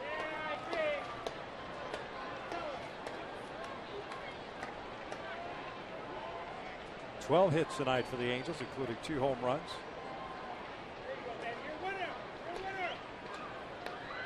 Mike Trout with his 8th 3-hit game of the year.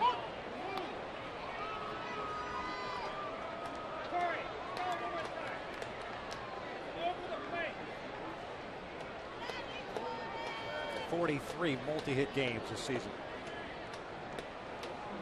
Talked about the approach that the hitters were going to take against Alex Cobb, and it was flawless throughout the scheme. Just looking away, going up the middle, turning on pitches when they came inside.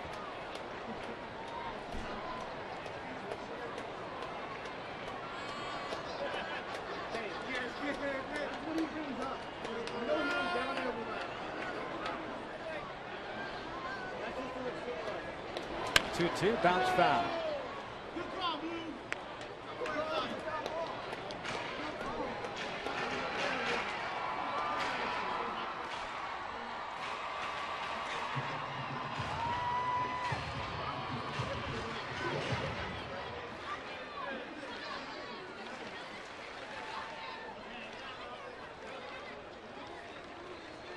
Double for Torrey in the second inning. He's 16th of the year. He pulls this one through the hole, and it's a 3-hit game for Torrey. First and second with 2 outs, and Pujols coming up. Top 4 now, 10 for 10. That's Torrey's 9th 3-hit game of the year. Back-to-back games now with 3-hit games.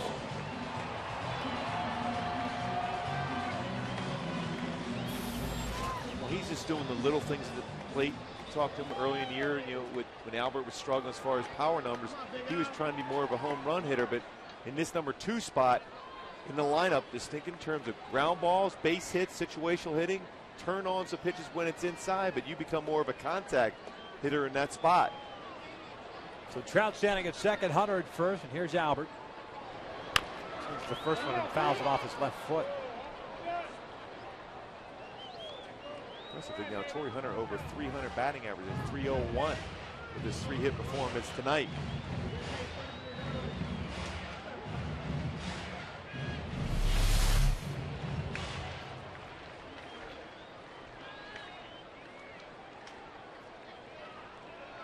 At the top of the shoe, Pujols.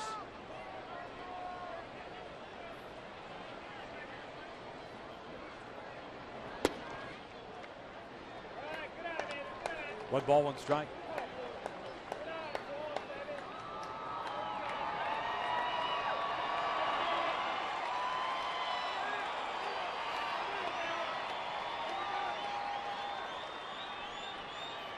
Well, 13 hits already in the game. This one toward the hole, cut off by Rodriguez. They'll go the short way, and Hunter is thrown out to end the 3rd inning. The Angels get a run, and after 3, they lead it 8-0.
8-0.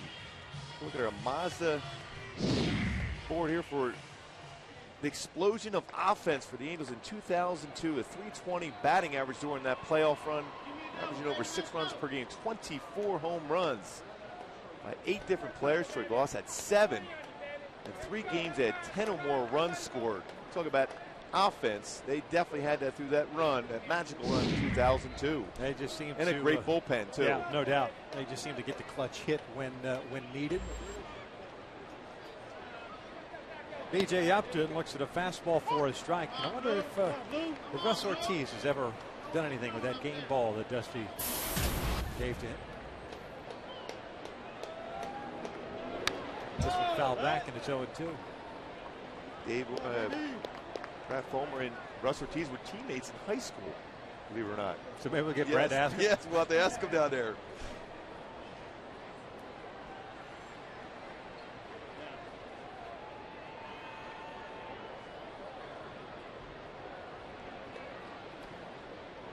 Upton had a single in the first as that fastball is high.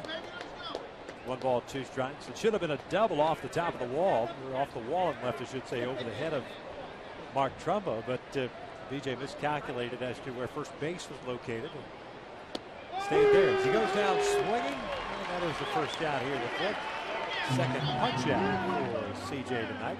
We'll bring up Zobrist. We will check out our AT&T trivia question for tonight. Angels scored 41 runs in the 02 World Series. Which 4 American League teams have scored more in one World Series?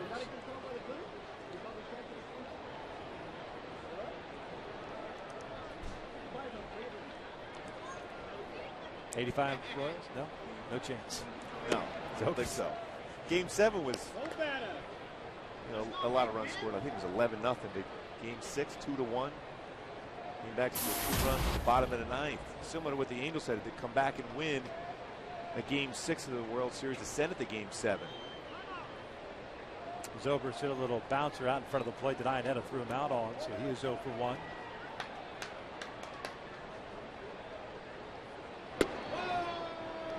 One ball, 1 strike. Joaquin Andujar, Game 7, right? Yeah. A little bit of a... Yeah, he wasn't happy. Yeah, he was snaptacular in that Game 7 when he was... Yeah, John Tudor wasn't happy either. Both of those guys did some damage. The White Rat as well. They still have not gotten over that No, call they at haven't. first base. No. I'm still convinced he was safe. George Jordan. Still convinced. 2-1 pitch. Can't ever change my thought process on that one. No? From your angle in the dugout? Denkinger got the call right. There's no question. Imagine if there was replay back then. No, I wouldn't want that.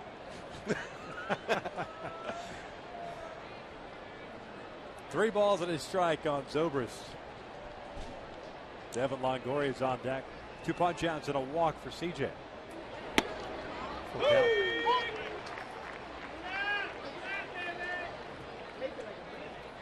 Wilson had his first 1-2-3 inning in the 3rd.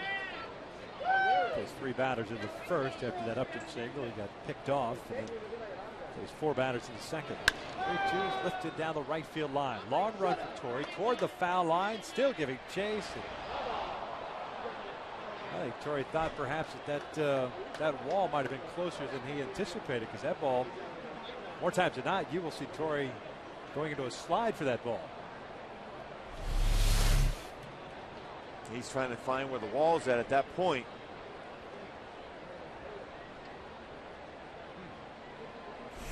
He may not even have needed to go into a slide.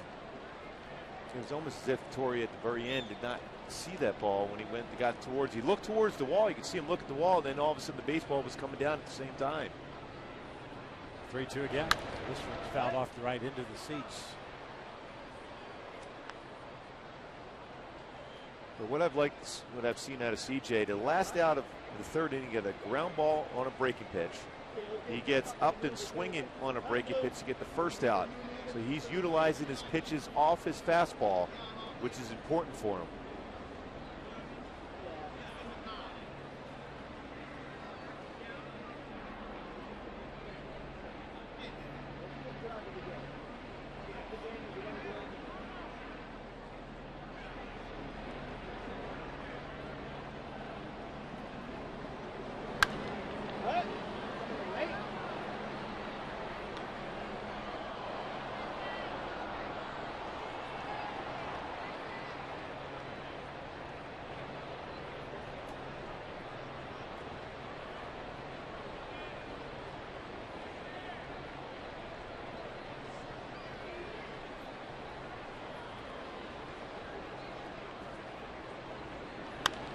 This one's popped up. Howie Kendrick, Albert Pujols, Howie. Shallow right, makes a catch, 2 outs. The Boston Red Sox will be coming to the Big A for a 3-game series beginning on August 28th with a 7:05 start. Purchase your tickets at the Angel Stadium ticket office or log on at angels.com. It's a very quick 3-game homestand as the Angels will return to the road. 3 in Seattle and 3 in Oakland. There's Evan Longoria, drew a walk his first time up. Great playing with that fastball there, too, for CJ. Staying on top of his fastball very effectively.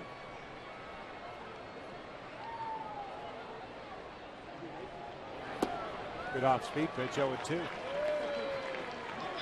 It's amazing to see some of these swings the Rays are taking against CJ tonight because he has good command with his fastball. The more apt to chase that breaking pitch down below the strike zone. Swing and a miss. Down goes Longoria. 1-2-3 inning for Wilson. We'll head to the bottom of the fourth. The Angels leading at 8-0.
Angels baseball is brought to you by the amazing grilled cheese bacon burger, only at Carl's Jr.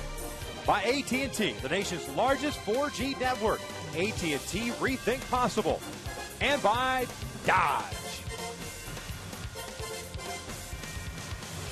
Back out here at the Big A as we start the bottom of the fourth inning, 8-0 Angels. Kendrys Morales, Mark Trumbo, and Howie Kendrick to face Burke Badenhop.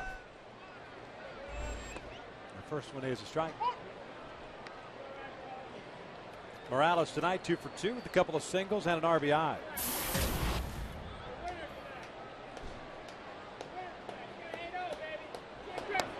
Plays off.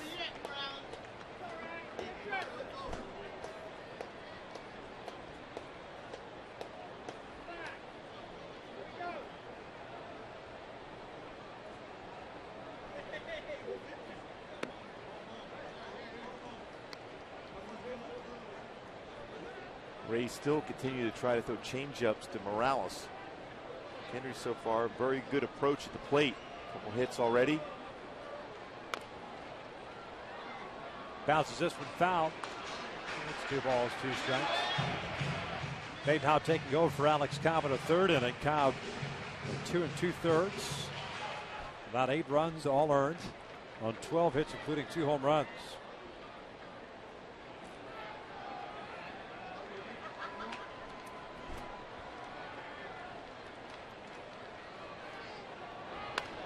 Back up the middle, off the end of the bat. Zobrist, the shortstop, is there. 1 out. There's that changeup. That'll bring up Trumbo. We'll go back to our AT&T trivia question. 2002 World Champion Angels scored 41 runs in that series. Which 4 American League teams have scored more in one series? 60 Yankees, 93 Blue Jays, 97 Indians, and the 36 Pinstripers. The 97 Indians didn't win.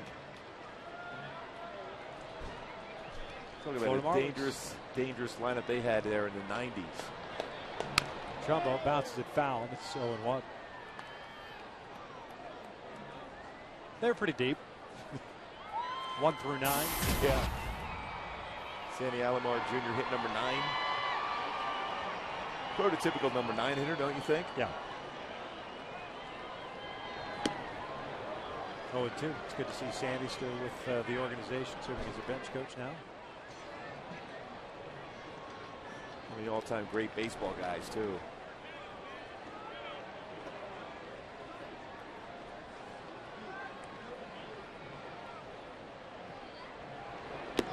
One ball, 2 strikes. Jumbo 1 for 2 with an RBI single, the first, a strikeout in the second. Well, when you look back at that 2002 team for the Angels, they had so many players step up, and when Mike Scioscia would call upon them, even players who were off the bench came through with big hits, driving the ball well. Guys coming out of the bullpen. Exceptional bullpen for Scioscia.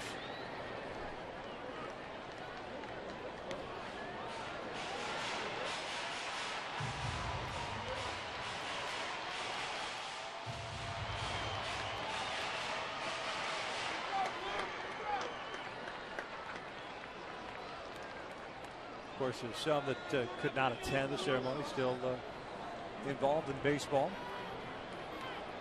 That's a pretty good showing. What was it, 27? Yeah. That's amazing. Full count. Kendrick on deck.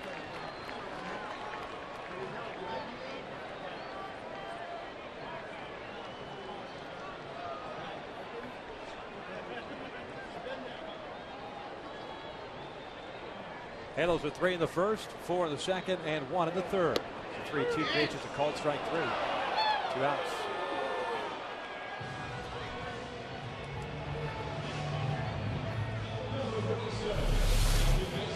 Little slider here. The Trumbo took a little bit off. It's the very bottom of the strike zone on the outside corner.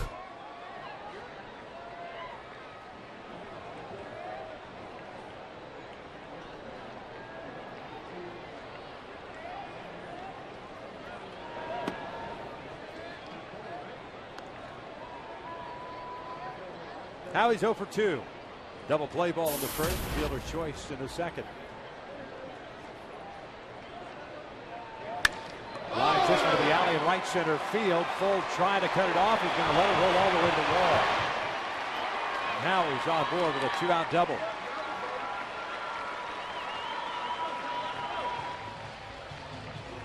Trying to stay with that pitch. Let the ball travel outside part of the plate. That approach. Now 19 doubles on the year for Howie.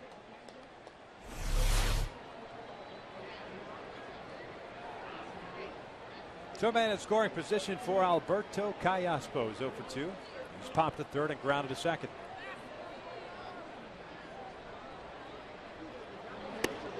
One and 0.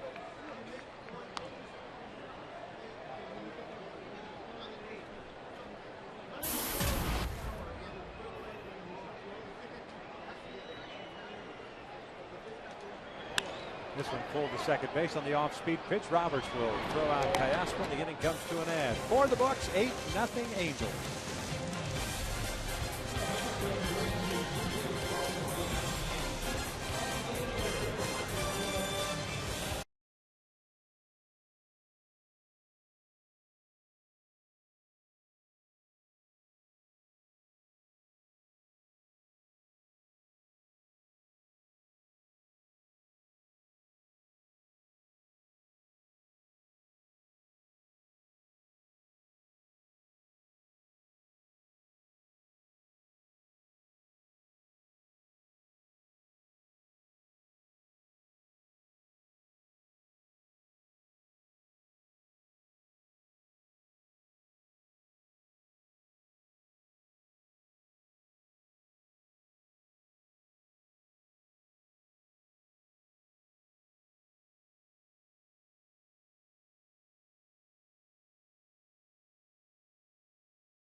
trying to send the Anaheim Angels to the promised land. Here's the pitch to Lofton. Fly ball center field. Erstad says he's got it. Erstad makes the catch. The Anaheim Angels are the champions of baseball. Celebrating the 2002 World Championship, the anniversary of that World Championship. The entire team inducted into the Angels Hall of Fame before the game today. The 2012 Halos responding. So far, 8 runs. They lead at 8-0 as we start this 5th inning. Yeah, I'm sure that question is going to be asked to everybody after the game if they continue with this solid game so far. Were they inspired by that? First pitch swinging is Keppinger as he lines one to left. And there's the first out to start the 5th.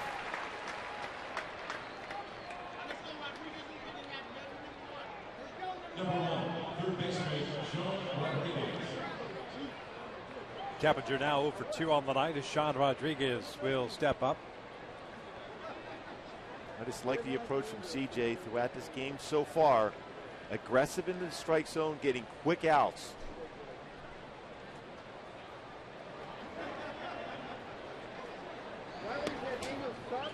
So far in this game, he's got 2 one-pitch outs for CJ, which we have not seen a lot from him of late. Back to being aggressive. I got it, man. This one's fouled back and out of play.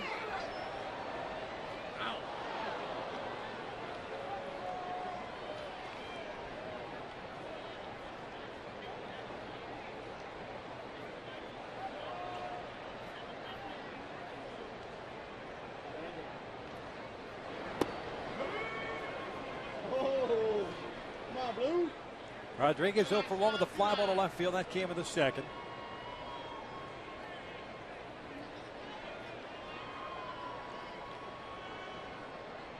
Nine in a row retired by Wilson.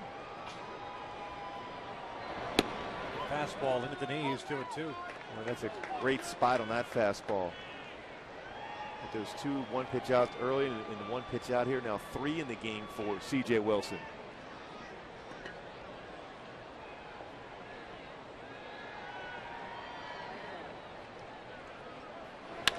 Bouncer toward the middle, and that's going to get itself into center field. A 1-out single.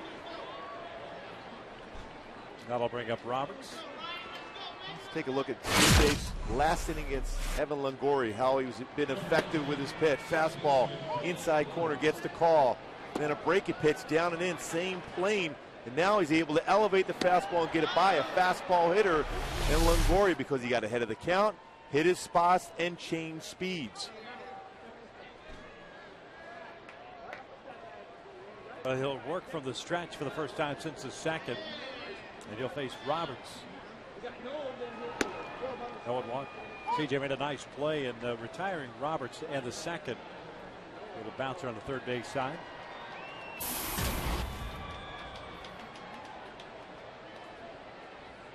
Roberts has hit 200 coming into this one as a member of the Rays.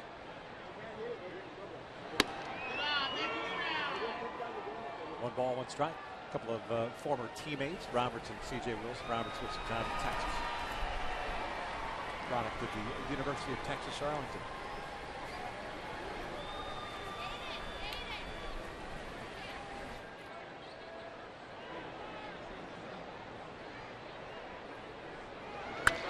Towards second, Howie can't get it on the dive. That ball goes into center. Rodriguez will stay at second base as Trout gets the baseball back in. So back-to-back hits for the first time for the Rays tonight. And that'll bring up Jose Lobato. When if you're CJ, you just stay right there. You got a ground ball. Just got by Howie. It's over just a tad. It's a double play ball. Don't change your game plan because you've given up a base hit on the ground ball.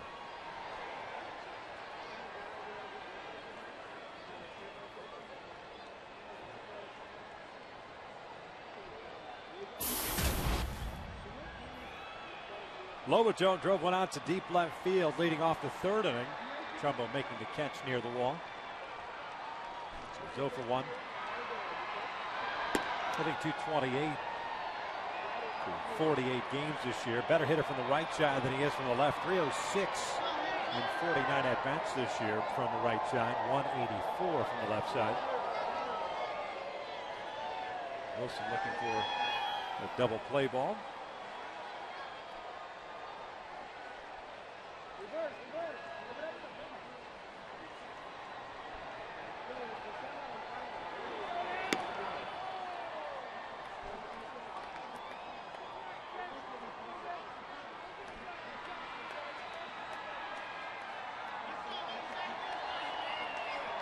Pitcher wants to see CJ to get back on top of that pitch. That one, he get his arm fully extended to be able to hit the outside part of the plate.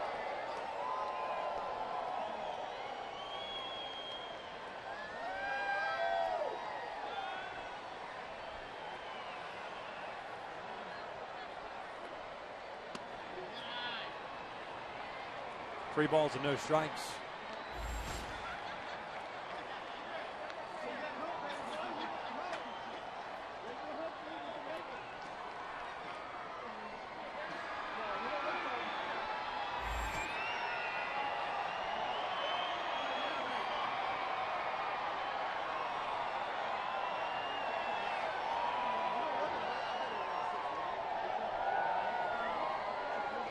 Couple of singles here with one out in the fifth. Wilson falling behind at 3 though with Sam Fold on deck. 8-0 here in the top of the fifth inning. Angels. The scoring started early.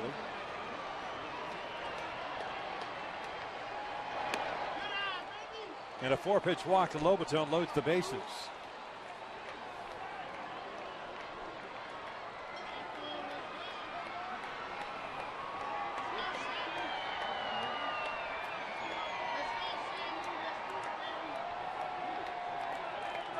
All of a sudden, this lost his release point. We just showed how consistent he was the inning before against Longoria, able to get out in front with his fastball, then a nice slider, and then upstairs with the fastball. Just trust that sink, trust location down.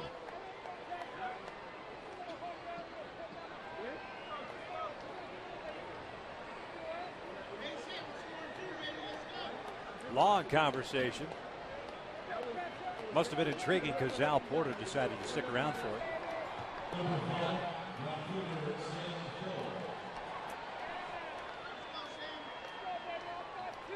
Not much more you could say than there's no place to put Sam Fold, throw strikes.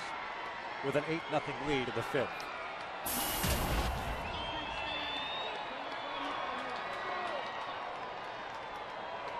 Rodriguez at third, Roberts at second, Lobaton, the catcher, over at first. Fold snapped his bat and grounded down in the third inning. She's 0 for 1. Lines for the center field. That's a base hit. That will bring home one for sure. Being stopped at third is Roberts, so it's 8-1 Angels. And pretty much when you walk a guy on 4 straight pitches, the next hitter typically is looking for a fastball right down the pipe, and that's exactly what Fold got as he picked up his 3rd RBI of the season. And with the lead the way it is, 8-0, you're going to throw a fastball with the bases loaded. And Fold was in position to see a fastball, went right back up through the middle. Now you're dealing with the top of the order now, with Jennings followed up by B.J. Upton. Jennings struck out looking in the first one, got the first pitch in the third and grounded out.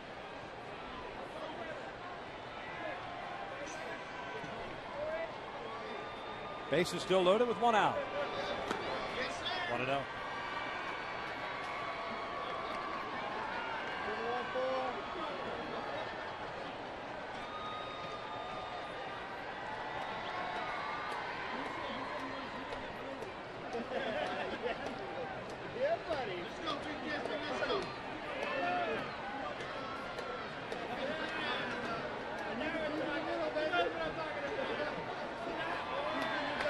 Again, I mean, another meeting on the mound.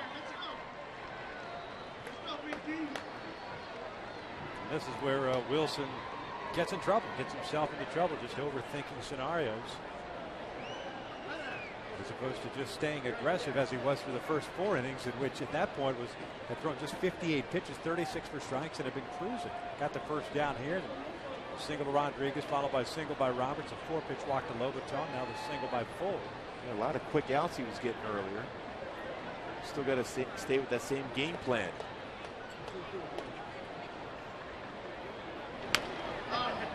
Good location on that pitch. 1 ball, 1 strike.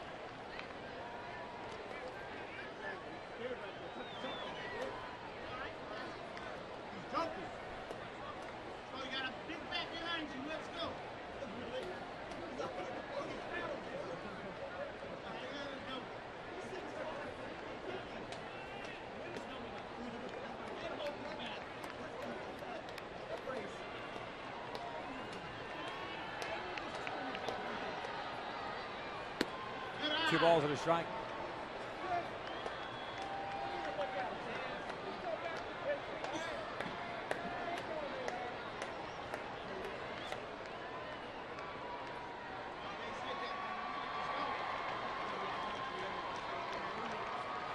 This game has come to a screeching halt here in the 5th. 4 hits for the Rays, 3 of which have come here in the 5th inning.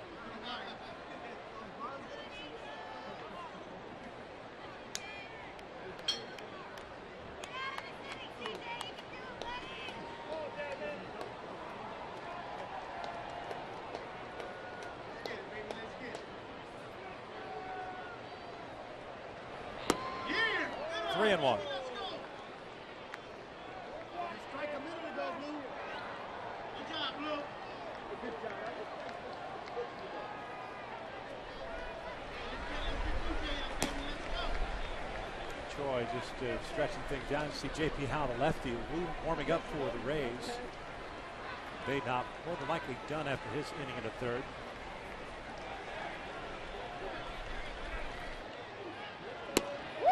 Full count.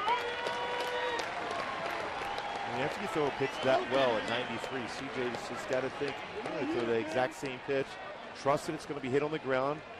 If it's at an infielder, you have a chance at a double play. Although Jennings runs well, he's hitting the 4 double plays.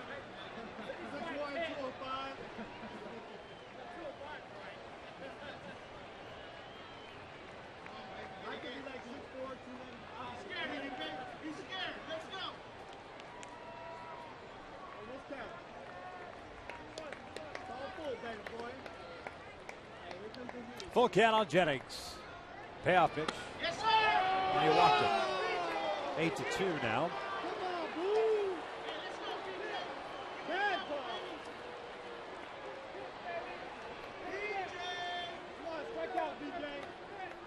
Jennings picks up his 36th run batted in. Now B.J. Upton coming up.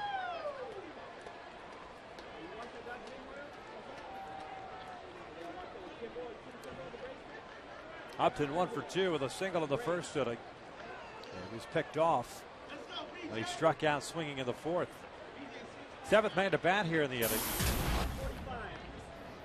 CJ has now walked 3 batters in the game.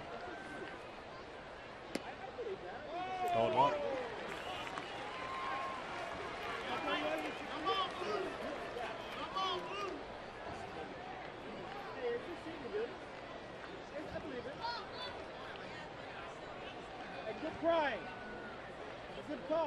Lobaton, the catcher at 3rd base, full with good speed at 2nd. Jennings with incredible speed over at 1st.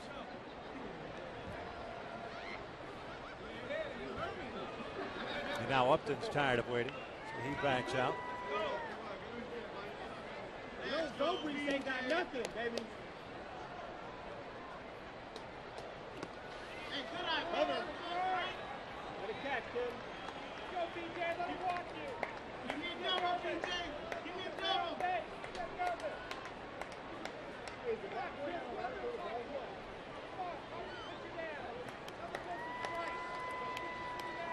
it, BJ. If it's over, you boys gotta play,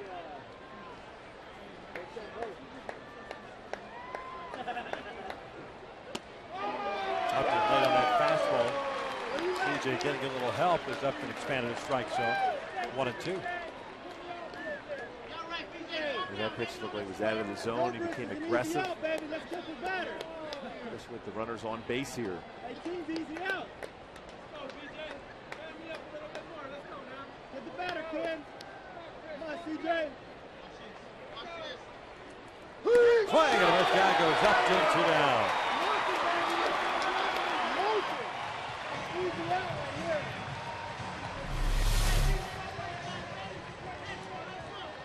Now speed pitch, gets him swinging. Head of the count, you can expand the strike zone, make a hitter look for something else besides the fastball. When you're behind in the count as a pitcher, they're gearing in for a fastball because it's a little easier to hit.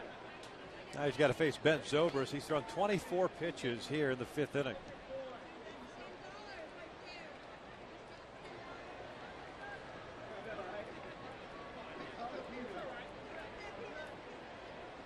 Zobrist, a little tapper out in front of the plate, and a pop-up.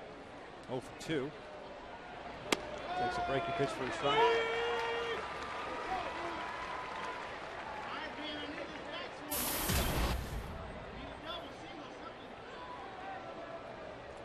Incredible numbers with the bases loaded for Zobrist.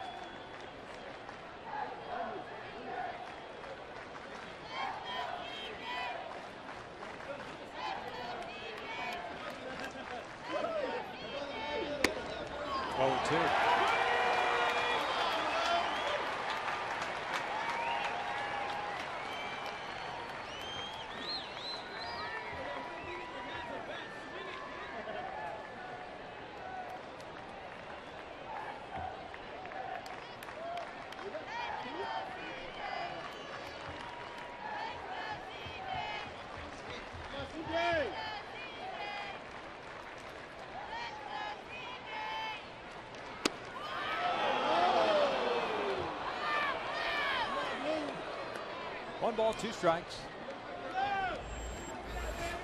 Throwing a couple of pitches on the inside part of the plate. You see that pitch count creeping up.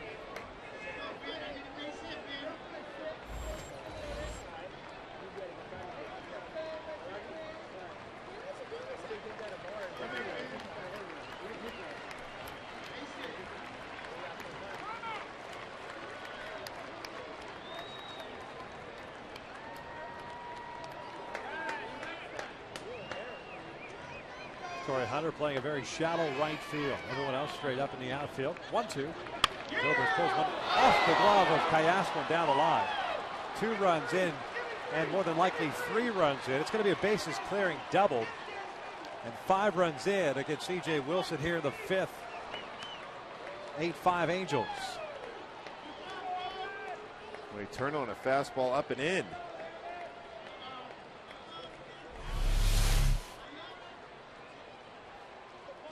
Quick with his hands and by Cayasco. Down the line, scoring all 3. Zobrist 49 RBI. And this is all CJ's doing, in which just continue to fall behind hitters with an 8-0 lead after gave up the 1-out single to Sean Rodriguez. Unable to get back on track.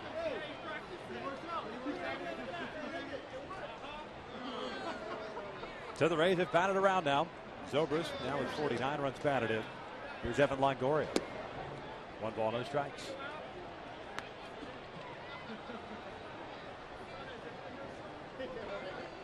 Double by Zobrist, his 30th of the year.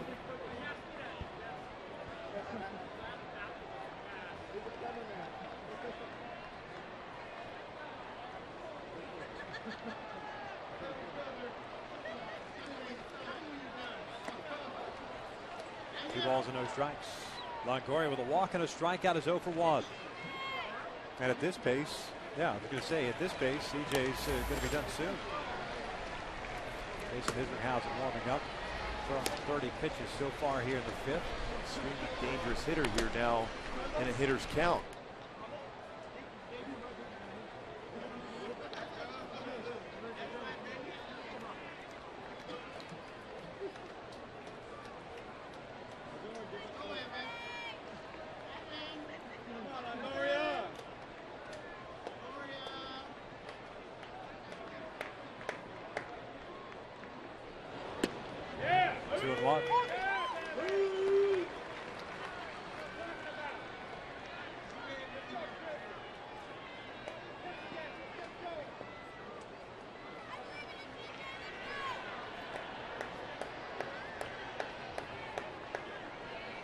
Again, an Angels pitcher giving up a big inning.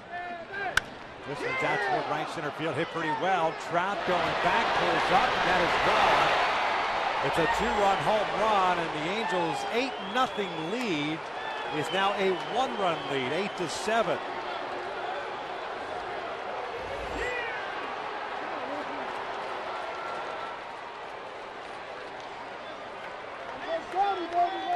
Well, just like you were saying with Longoria up there and his power, and he's centering in on one spot. He took that breaking pitch to pitch before. He gets his fastball and goes the other way and hits a 2-run home run. His 6th of the year, 28th RBI. 4+ runs in an inning for the Angels. As far as their pitchers are concerned, 12 times now in the last 18 games. And CJ unhappy that he sees Mike Scioscia, but you know what? You have nobody to be upset at other than yourself. 7 runs allowed here in the 5th inning after cruising through the first 4 at 58 pitches. A pitching change. We're still in the 5th. The Angels will bring on Jason Isringhausen, still with a 1-run lead.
Angels up 8-7. C.J. Wilson charged with 7 earned runs, all coming here in the 5th inning. He is done, so Jason Isringhausen takes over. Wilson doesn't even qualify for a W should the Angels hang on the rest of the way. But just a complete meltdown here in the 5th inning, and that's unfortunate for the Angels. Pretty much unfortunate for Angel fans because they've seen way too much of this over the last couple of weeks. Boy, and it was such command, especially in that 4th inning. It was outstanding. 2 strikeouts, a 1-2-3 inning. This Rays lineup, we've seen them score runs in bunches throughout this series. Did so there in the 5th. Wilson allows 6 hits, 5 of which came in the 5th. He also walked 2 batters in this inning. 4 strikeouts, 3 walks overall. So his winless streak will continue. Isringhausen gets ahead at 0-2. Keppinger started off this 5th inning a long time ago with a fly ball to left.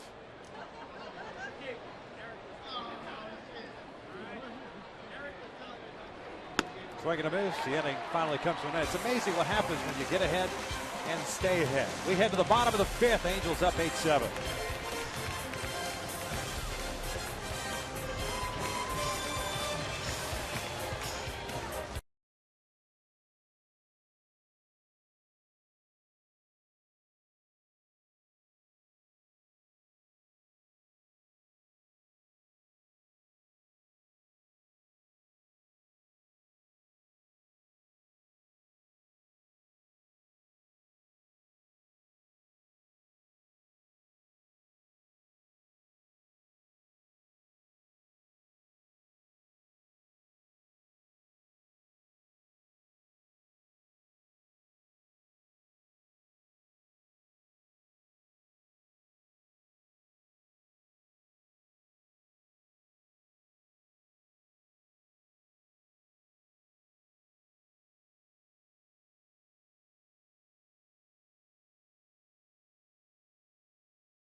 8-7, Angels lead it here in the bottom of the 5th inning.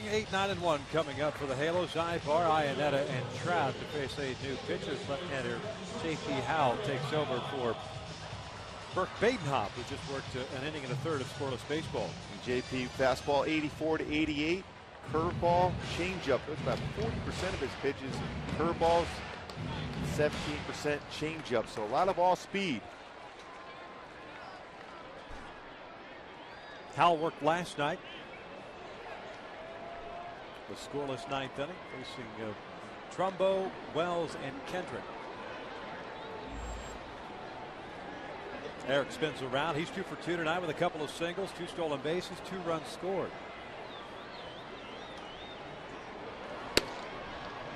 And it's 0-1.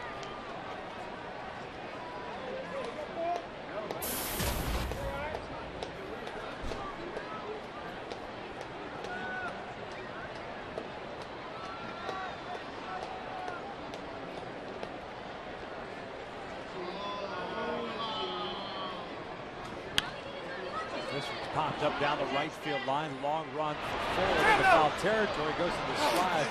Perhaps just a little too soon there.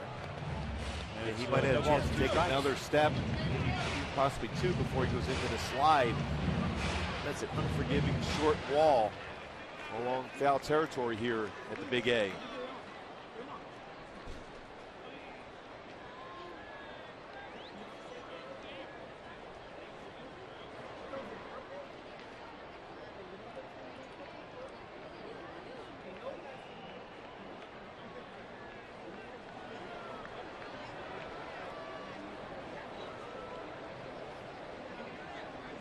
Oh, 2 count on Ibar. A little bit high. Rays with 7 runs, 6 hits, 1 man left on base. The Angels 8 runs, 14 hits, and 5 left on base. The Angels cruising almost to the point where you'd figure with the way this game was going, which you would see a lot of reserves come in for Joe Madden. This one's nubbed back to the mound. And Ibar is the first down here in the 5th, but C.J. Wilson had a meltdown in the 5th. Let's go back to our Hyundai key to the game. Boy, need this one now more than ever. Let's go. They back to the approach at the plate, need to score some more runs. All of a sudden you look up, the Rays is down by 1 with a lot of game left. For that offense to go. Got Iannetta up here with Mike Trout on deck. He's had a fantastic game so far. 3 hits, a home run, 3 RBI. Iannetta's 0 for 2 with a pop-up and a ground out. Breaking pitch is in for a strike. Now get back to your point, Vic, you were mentioning about, with an 8-0 deficit, the Rays more than likely with a day game tomorrow would start. Possibly take some of the players out of the game and rest for that day game. But now all of a sudden you look up with a 7-run 5th inning, they're part of this game now. Fouled off the right. An 0-2 count.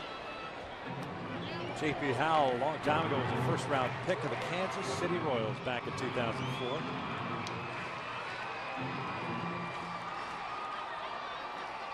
Traded to the Rays. 2006. Became a relief specialist, especially with that changeup. A one-time starter. He's been a full-time reliever since 2008. He's had some injuries as well, though. 2 outs.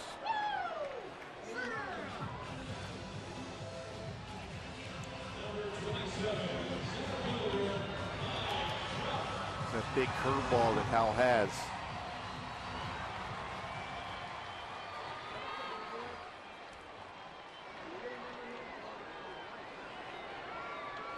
Trout 3 for 3, a home run, 2 singles, 3 runs batted in. First time in his career he's had a 3-hit and 3 RBI in a game at the same time. Season of first for him. 69 RBIs on the year. He's had fastball, so it was up and away, showing bunt there. Well, he could push that towards second base, and that's an easy base hit for Trout. But if you put it anywhere on that right side with Howell's violent delivery falls off towards the third base side, you can just almost walk down there.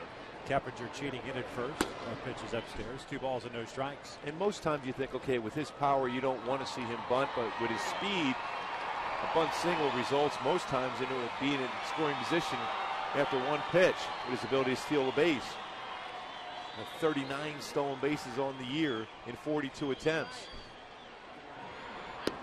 Lays off. 3 balls and no strikes.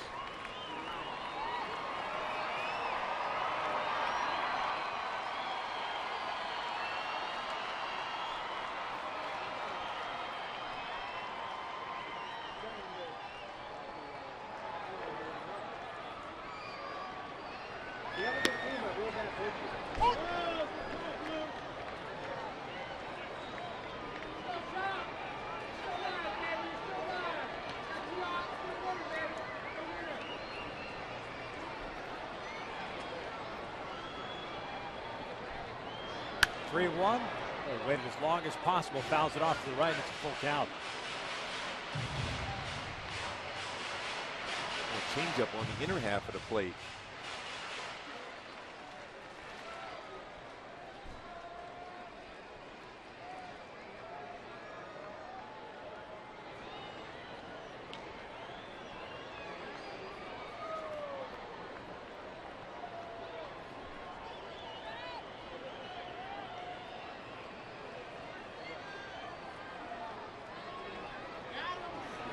And he walked him. 2-out walk puts Stroud on board.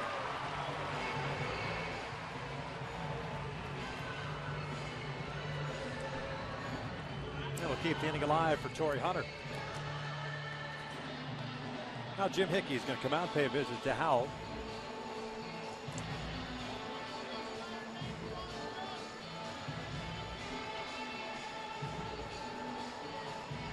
Kind of an odd time to go out. 2 outs. Going over the scouting report for Torrey Hunter, who's red hot right now, and also pay attention to Mike Trout at first base. Now has allowed 3 stolen bases, 6 attempts. He does have 2 pickoffs this year.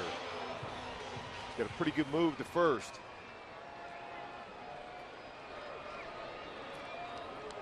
Hunter's 3 for 3. Single, double, and a single. An RBI, 2 runs scored. Torrey now hitting .301 on the season. And it's the latest in a year he has hit 300, going back to September 25th of 2009. When he was at 300, he finished that year at 299. He certainly likes to hit with Mike Trout on base. It's a lot more fastballs. You have the pitcher paying attention to Trout. More out to try to be quicker to the plate. Make a mistake with a fastball. And Torrey's been covering that fastball when it's out over the plate.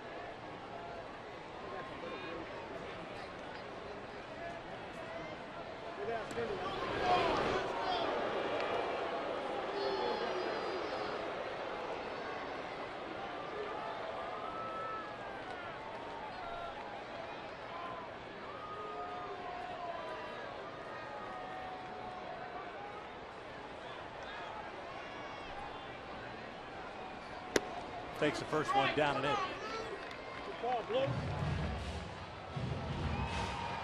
Trout trying to time Howell on the left side here.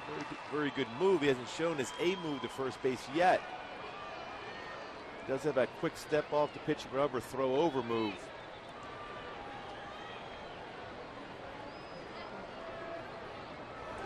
Torrey gets jammed, flares and foul on the first base side.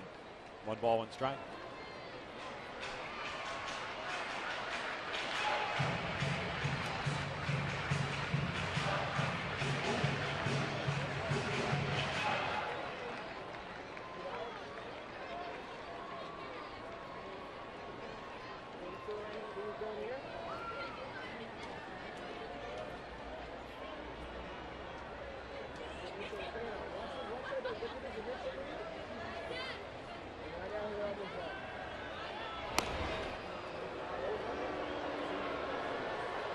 Kyle Farnsworth is loosening for the Rays.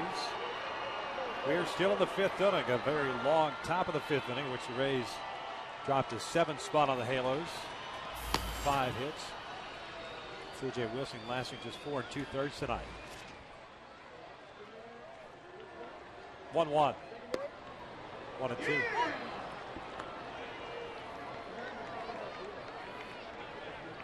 More than likely, Torrey's going to see a breaking pitch here.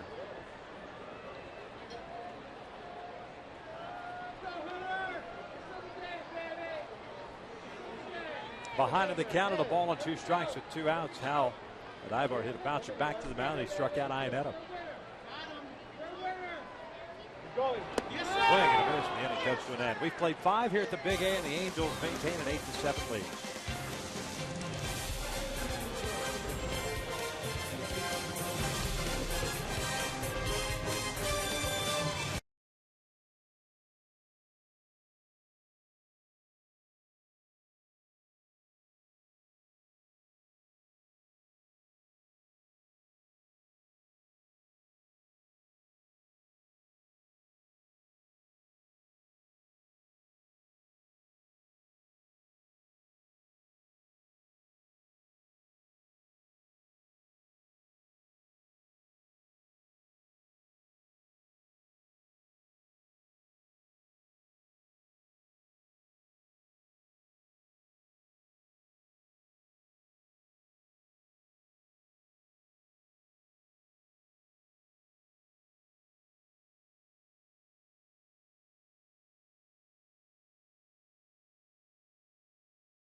The Angels started off hot the first 3 innings. By home runs from Mike Trout and Albert Pujols, led 8-0. The Rays scored 7 runs in the 5th. And Longoria, the last 2 with a 2-run home run to right center field. Here we are set here, top of the 6th. Angels leading 8-7. Jason Isringhausen was called upon to get the last out in the 5th. Scott Downs activated before the game today. Stephen Geltz was optioned last night after the game. So Downsy is good to go tonight. And Mike Scioscia before the game was saying there's no really set time in which he would bring Scott Downs into the game. Could be the 7th, could be the 8th. Isringhausen facing Rodriguez, Robertson, Lobaton here. As that one caught the corner, and it's 1 ball, 1 strike. Jordan Walden not activated as of yet, but is eligible to come off the disabled list. Could come off as early as tomorrow.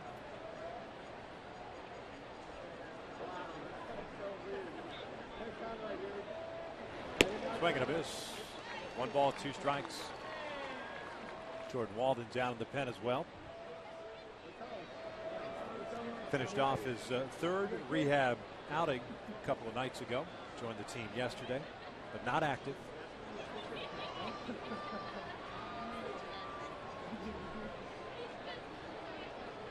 Sean Rodriguez is 1 for 2. He had a single with a run scored in the 5th. Back-to-back games, getting to start at third base. Did he go? No.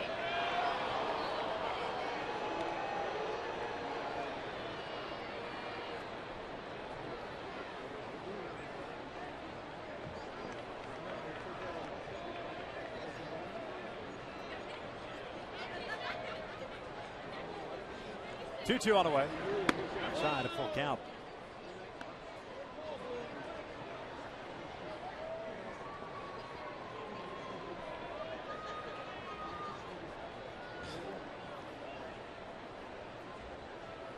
Payoff pitch.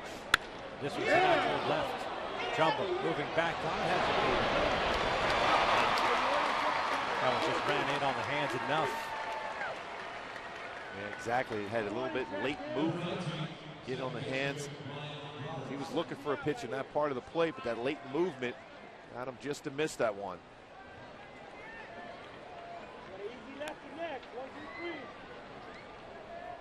So 1 out, nobody on for Ryan Roberts. Roberts, the second baseman, is 1 for 2. He had a single in the 5th as well. The pitch just missed off the plate.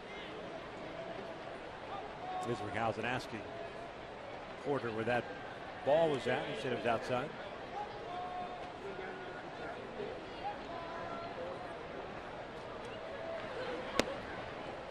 Two and out. Isringhausen pitched last night. Went 1 inning, gave up a run on 2 hits, including a home run. Had 1 strikeout, no walks.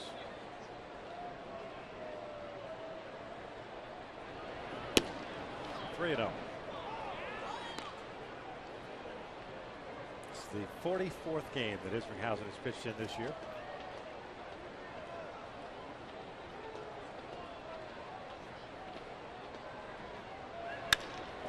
Out to the alley in left center field. Trumbo and Jock giving chase. This one is off the wall. The throw is coming to second base. Roberts trying to stretch it in there. The ball gets away from Kendricks. He would have had a double regardless. Nice play by Mark Trumbo. So a 1 out double puts the tying run in scoring position for Lobaton, the catcher. Yeah, he was aggressive on that 3-0. That's if you're going to be given that green light as a manager, you want to see your hitters to have that type of approach, and he tried to drive it out of the ballpark. Off the wall and in quickly by Trumbo. Nice job by Mark out in left field. Good backup too by Pujols to be in position and not allow Roberts to get to third base.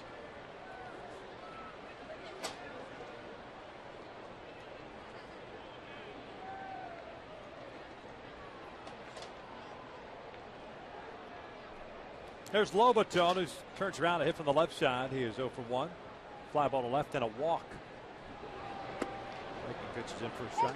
Isringhausen mentioned pitching in his 44th game, his 761st career game.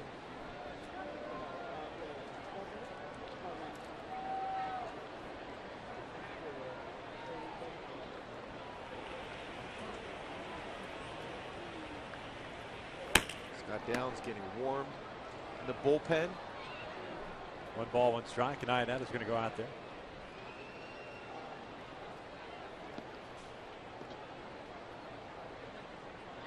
I misspoke, 718th career game for Jason Isringhausen. It's a lot. No doubt. 300 career saves at the major league level. 51 and 55 record and a 3.64 career ERA.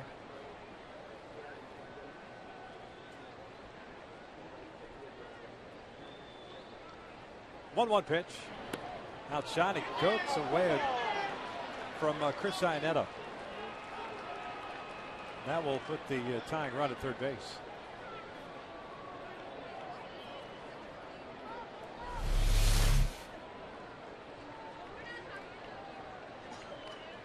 They tried to frame that, but hit the front of the glove. Catcher's mitt popped away from Ionetta. Pass ball. Infield is in now. 2-1 pitch. Out to left. This is going to tie things up at the very least as Trumbo tracks it down. We are tied up at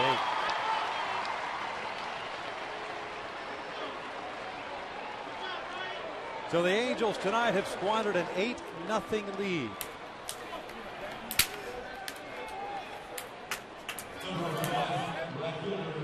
The pass ball huge here in the 6th.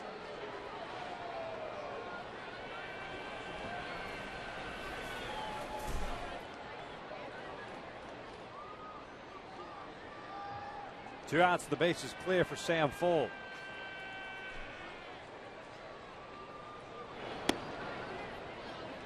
Oh, and 1.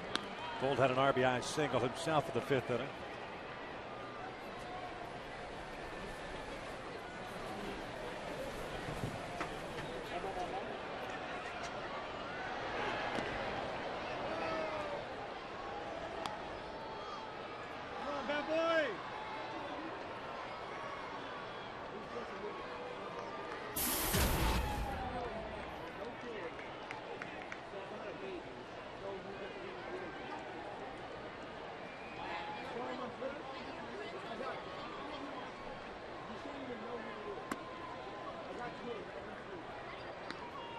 2 balls and 1 strike.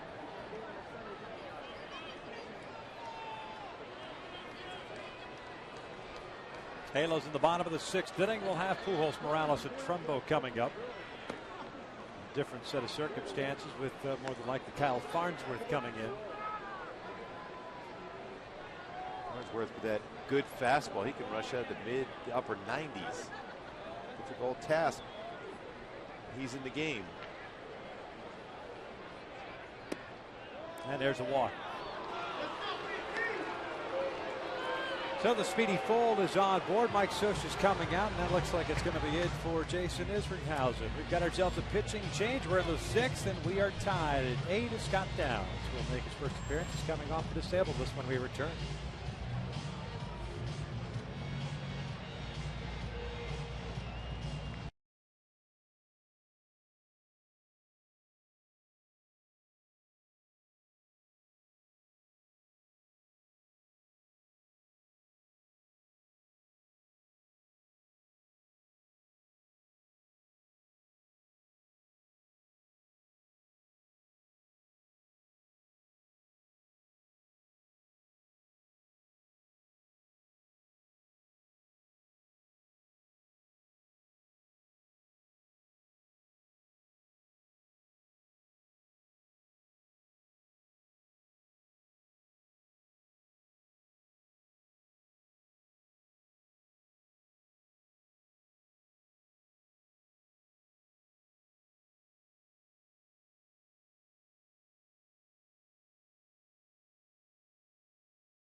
Facing the leadoff man, Desmond Jennings. The Angels, at one point in this game, had an 8-0 lead going into the top of the 5th inning. C.J. Wilson gave up 7 in the 5th inning, and the Rays have picked one up here in the 6th. Downs' 39th game. His first is coming off the disabled list.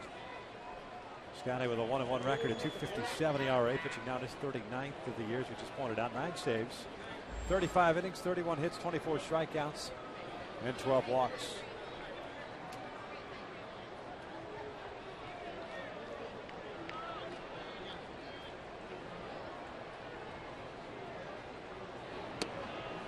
No 1. Jennings 0 for 2, a strikeout of the 1st, a ground ball to 3rd in the 3rd. And drew a bases loaded walk in the 5th. He picked up an RBI, his 36th of the year. Sam Paul with good speed at first. Scott Downs has only allowed 1 stolen base this year.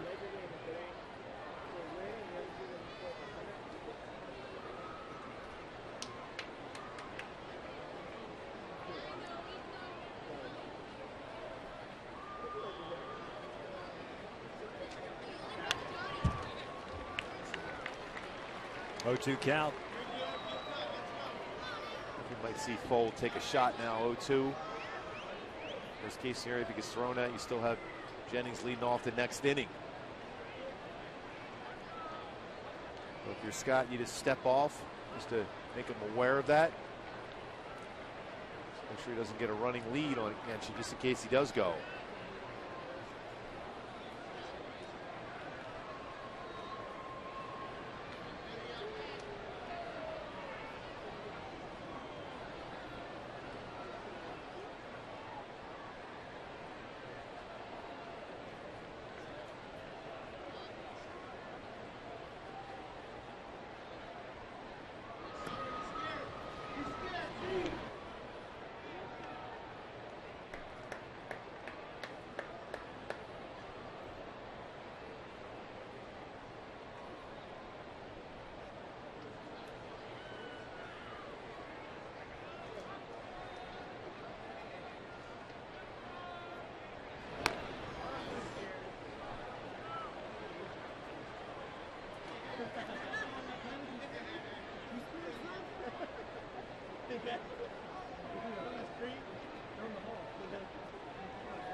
2-2, line to third. The inning comes to an end, but the Rays tie things up as we head to the bottom of the 6th inning. We're knotted up at 8.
Morales and Trumbull coming up for the Angels to face the right-hander Kyle Farnsworth, who takes over for J.P. Howell.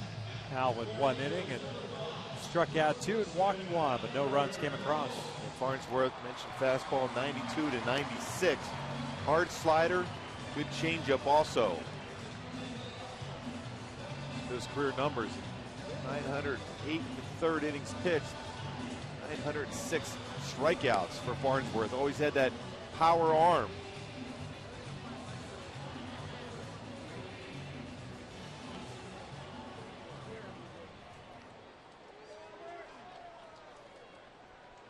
Albert Pujols set to lead things off here for the Angels in the 6th inning.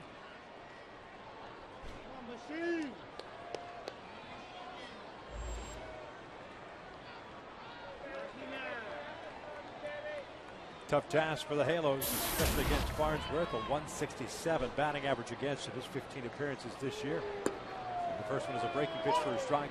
Albert tonight 2 for 3, a single, a 2-run home run, and a fielder's choice. Pujols has some great numbers against Farnsworth. 4 home runs in his career.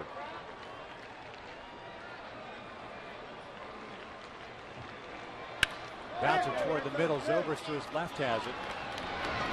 1 out. That'll bring up Kendrys Morales. Hey, slide into the driver's seat of a brand new Chevy or win tickets to an upcoming Angels game for you and 3 friends for official rules and your chance to win. Visit angels.com/Chevy.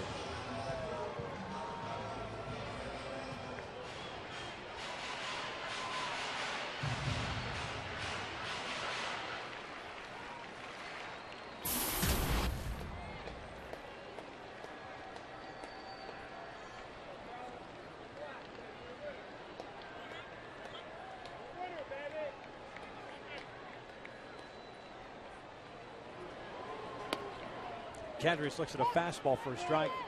Morales tonight 2 for 3 as well, with a couple of singles and a ground out. He's also picked up an RBI.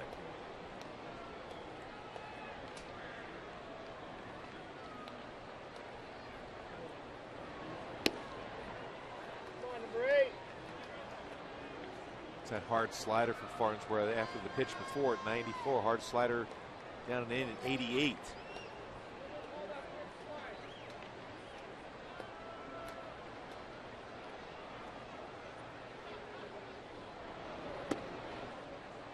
A 1-ball, 2-strike count. Farnsworth spending some time on the disabled list this year. Placed on the DL early on in April. Sprained right elbow.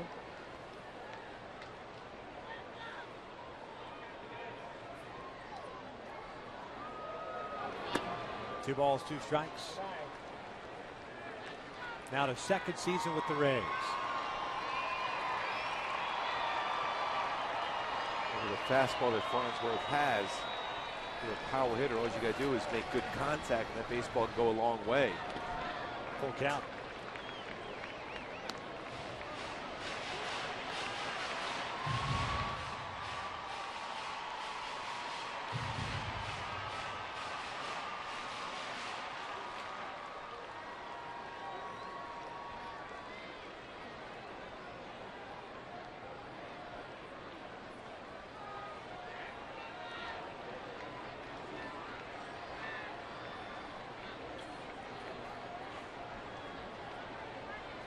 Here comes the 3-2 to Kendrys. He takes that one low, and it gets through the legs of Lobaton. So 1-out walk puts a man on for Mark Trumbo. We'll check our Kia standings, both the American League West and Wild Card. Texas won tonight, or this afternoon, I should say, 2-1 over the Toronto Blue Jays. So a loss by the Angels tonight. They will find themselves 8 games back. The Halos currently 3 back in the Wild Card. Talk about the importance of this game, especially early on. You thought it was, you had that within the bank. Nothing, but the Rays fought their way all the way back and have tied it. Now it's up to the hitters to come through here.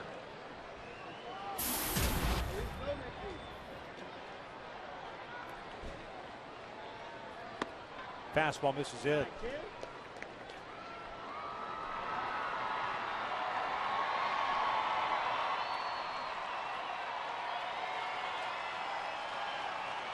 Trumbo 1 for 3 with an RBI single in the first, a couple of strikeouts since. Tied at 8 here in the 6th inning. Hamlin caught the inside corner. Trumbo thought that pitch was in off the plate. So instead of 2-0, it's 1 ball, 1 strike as Jake McGee begins to loosen now for the Rays.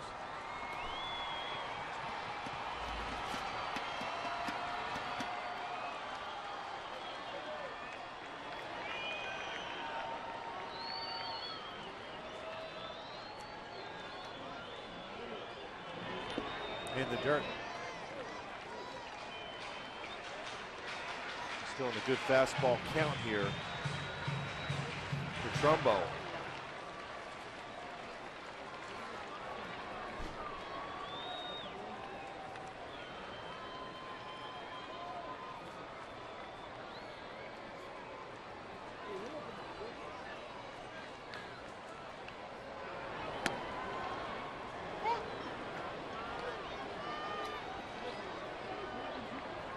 Two balls, 2 strikes.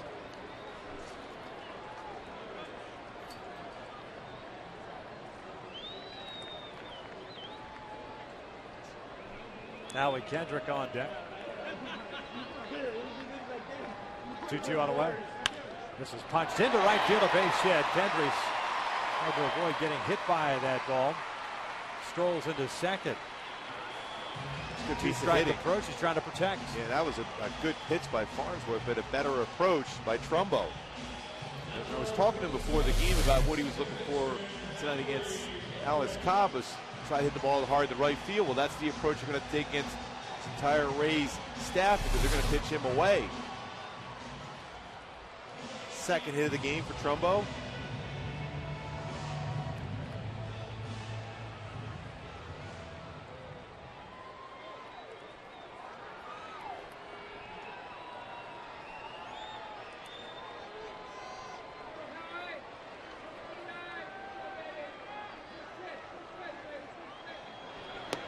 Breaking pitch is in for a strike.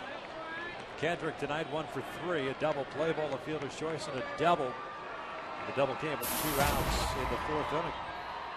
19th of the year. Halo certainly could use that right now. Tied at 8 here in the 6th.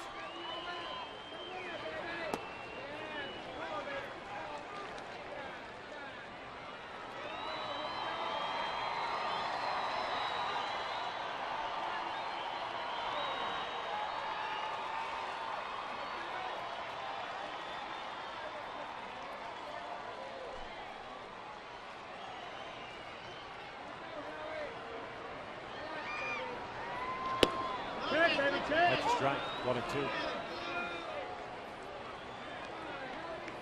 Hard slider in on the outside corner.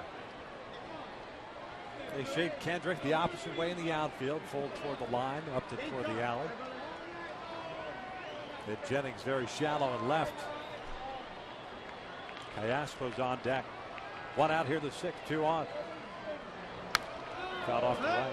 Fastball away. Oh, nice catch up there. Barehanded.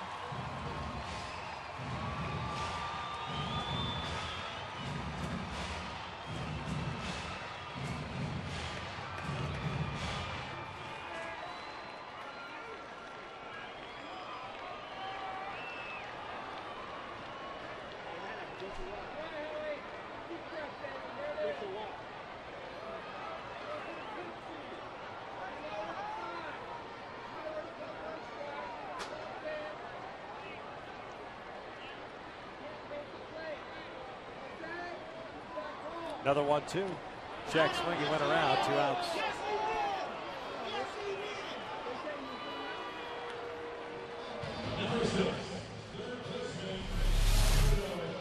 Another hard slider from Farnsworth, and the commitment by Howie to swinging that pitch off the plate.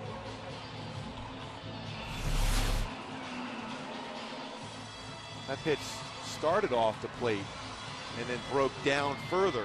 That's the thing for Howie in those spots, but especially when you have a guy like Farnsworth, that type of slider. Once you see that pitch on the outer half, there's no chance it's going to stay in the zone. You want to put yourself in a position to get a fastball if you can. His last time up when he got a fastball, he crushed it for a double.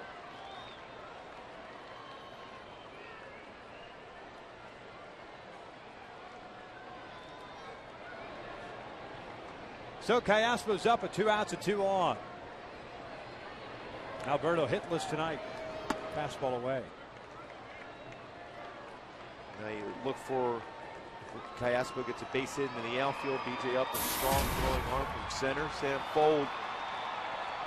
Most times will play left field. I think we will take a shot at him. He's playing deep. 2-0. Jennings playing extremely shallow and left. Very difficult if Callaspo gets a base hit to left field to be able to score. Morales from second.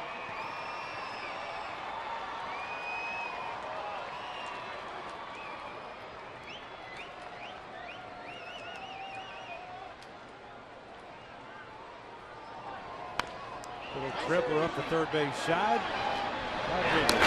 Callaspo, and the inning comes to an end as the Angels leave 2 men on base. We've played 6. We're still tied today.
Game summary, the offense in particular, the top of the order. Outstanding early on in this ball game. Home run by Trout, base hit by Trout. His third hit of the game. Torrey Hunter's had himself a huge game himself in for that number 2 spot. 3 hits for him. And Albert Pujols follows him up, base hit. Eventually hits a home run himself. Top of the order, tons of offense early on, 8-0 lead. And then all of a sudden, a 7-run 5th. solo run in the 6th, and we're tied here at 8, the top of the 7th. Here at the top of the 7th inning, Kevin Jepson takes over for Scott Downs, who faced one batter. And he retired Desmond Jennings on a line out. Jepson will be facing 2, 3, and 4. Upton, Zobrist, and Longoria here in the 7th inning.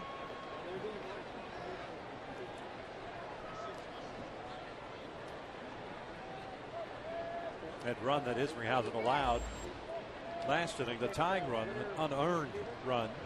Yes, sir. Upton pulls it foul because of the pass ball by Chris Iannetta.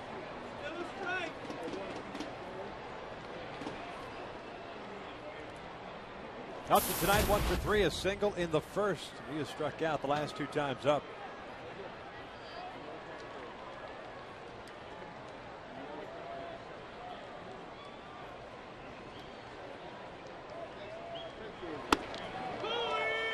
Tied him up with that fastball, 97. 3 at-bats against Jepson for Upton, 3 strikeouts.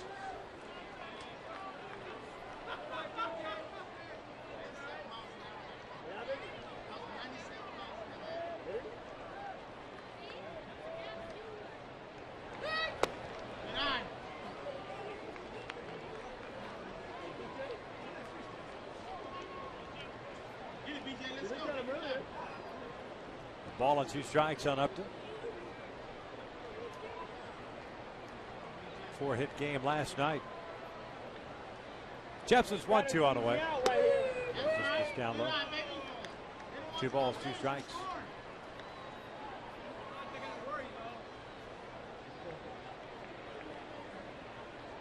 Don't be me out. Let's get the batter right here. I'll be 2.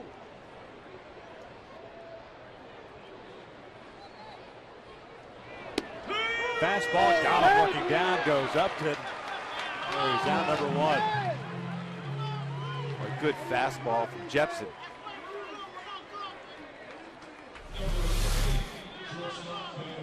Catching the outside corner, an unhittable spot at 97 on the corner at the knees.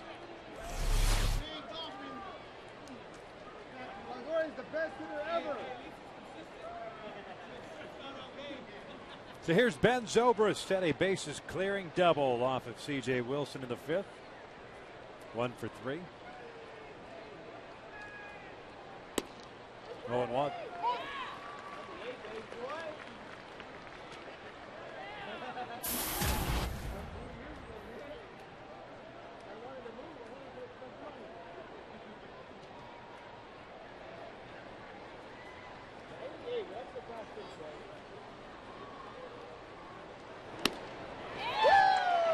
That's a good fastball, 99.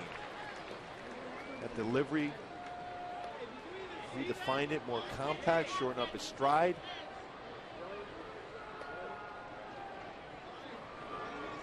Bring the heat, baby.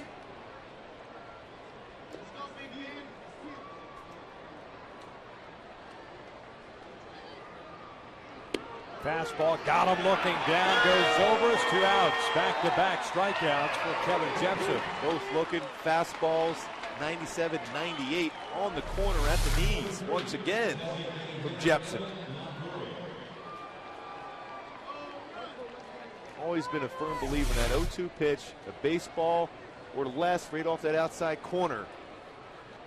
Great spot. Sometimes you'll get the umpire to work along with you like Jepson was able to do there.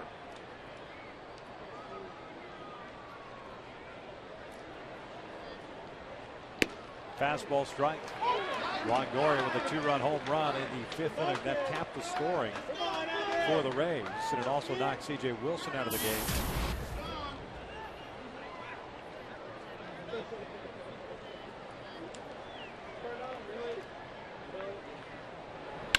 Ground ball to short. Ibar has it.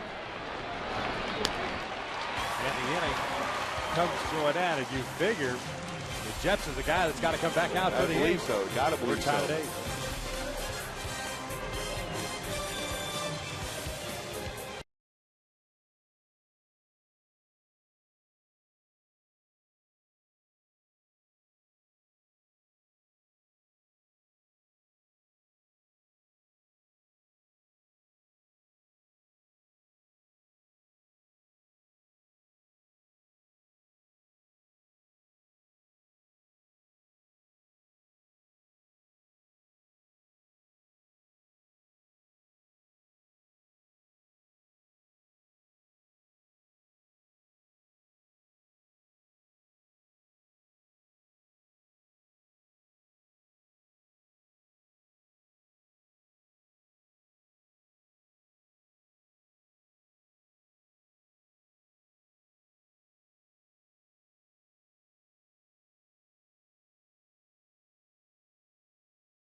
right now, tied at 8.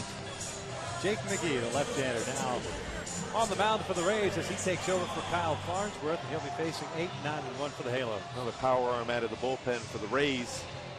93 to 98 with his fastball, slider, changeup, and a majority of his pitches, fastballs, over 80% fastballs. Solid season, 2.50 ERA in 48 games for McGee. Eric Ibar, Chris Iannetta, and Mike Trout, the 3 batters that McGee will face here in the bottom of the 7th inning. Kevin Jepson, by the way, threw 10 pitches in the top of the 7th, striking out Upton and Zobrist and getting Longoria, hit a weak ground ball to short.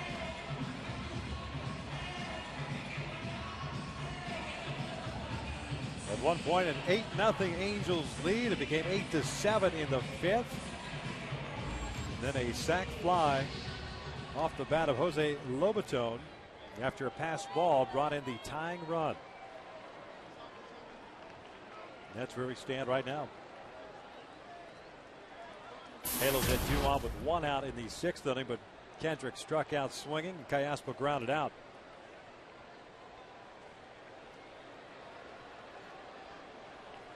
Ibar's 2 for 3, 2 singles, 2 stolen bases, also a couple of runs scored. 0-1. Eric doesn't like the call from Porter, but Porter's been a strike calling machine tonight for both sides. And he's been if you're even a baseball off the corner, he'll give it to you if you show you're consistent in the strike zone. Broken bat roller to third. Sean Rodriguez has it. 1 out.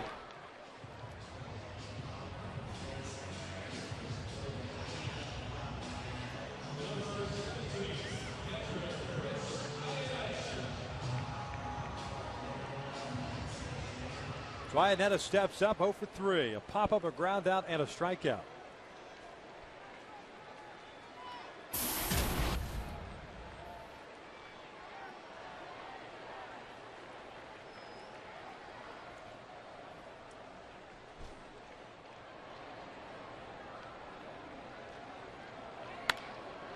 Ground ball toward the middle. Zobrist to his left has it. 2 very quick outs. For a team that has struggled defensively this year, they've made the plays in this series so far. Only Baltimore has a worse fielding percentage than the Rays, but they made all the plays these first 3 games. 84 errors on the year for the Rays. And now Mike Trout will step to the plate. He's been on base 4 times. Home run, 2 singles, and a walk. 3 RBIs.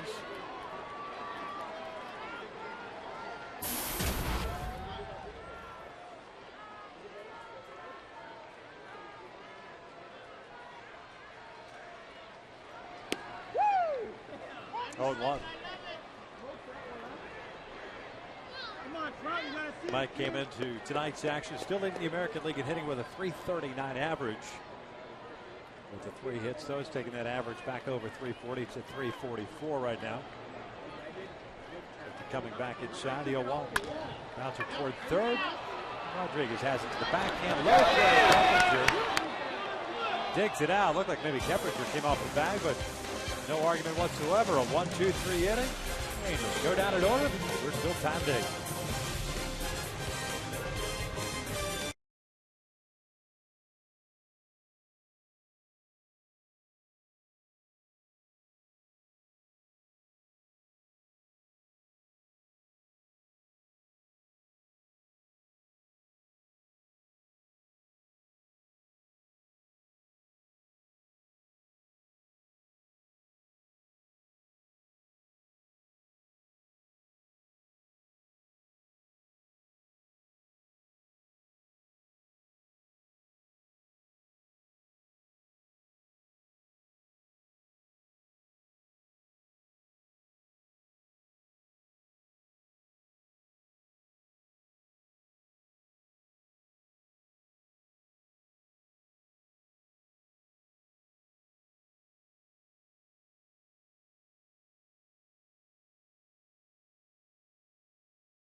Angels baseball is brought to you by El Pollo Loco. Crazy you can taste. And by Southern California Toyota. Check out the full line of fuel-efficient vehicles at your Southern California Toyota dealer. Top of the 8th inning here at the Big A. We are tied at 8. Keppinger, Rodriguez, and Roberts here in the 8th inning to face Kevin Jepson, who's back out after throwing just 10 pitches in the top of the 7th.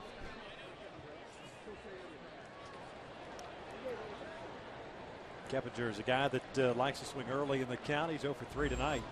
Fielder's choice, a fly ball to left and a strikeout. Jepson, the third reliever used by Mike Scioscia. Fastball, strike. As we said, Alan Porter, a strike calling machine tonight. Keppinger getting to start at first base once again. We looked at that replay that ended the bottom of the 7th, and he just did keep that foot on the bag on the Trout ground out. This one lined to center field. The leadoff man is on board. So as Sean Rodriguez strolls to the plate, we'll take a look at our upcoming schedule. The Angels have one more tomorrow this homestand. That's a 12:35 start, then head out on the road for a 6-game road trip, Boston and Detroit, before coming back home. Tough stretch on that road trip with two teams that could score some runs in Boston and Detroit. Carlos Pena is going to pinch hit here for Sean Rodriguez.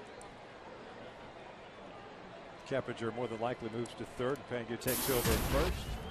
Carlos, a 191 average this year, 15 home runs, 46 runs batted in. He's 0 for 2 as a pinch hitter.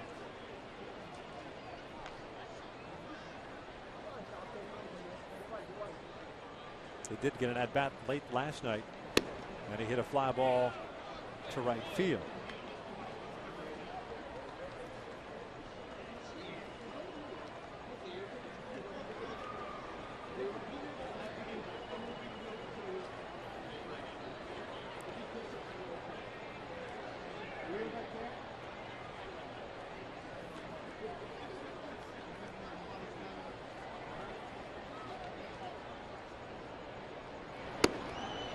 Two balls and no strikes.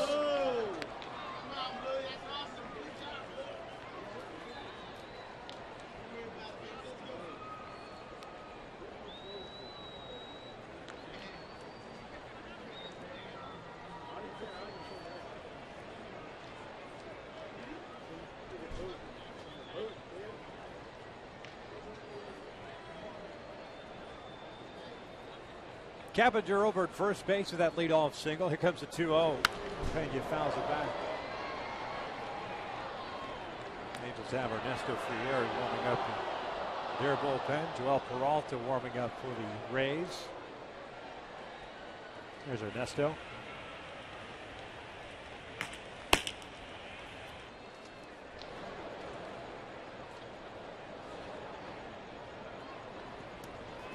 There's Peralta.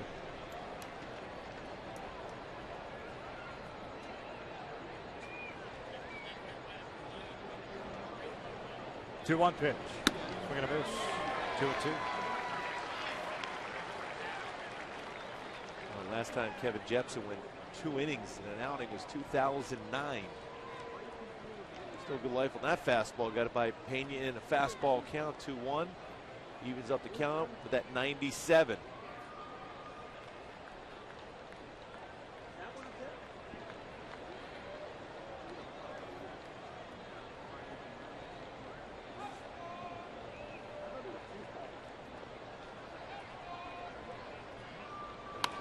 Two popped up behind the plate.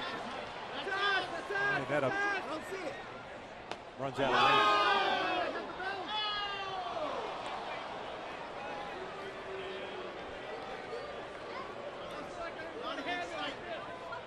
So the count remains at 2 balls and 2 strikes. The Angels in the bottom of the 8th inning. Once we get there, we'll have Hunter, Pujols, and Morales coming up. More than likely to face McGee.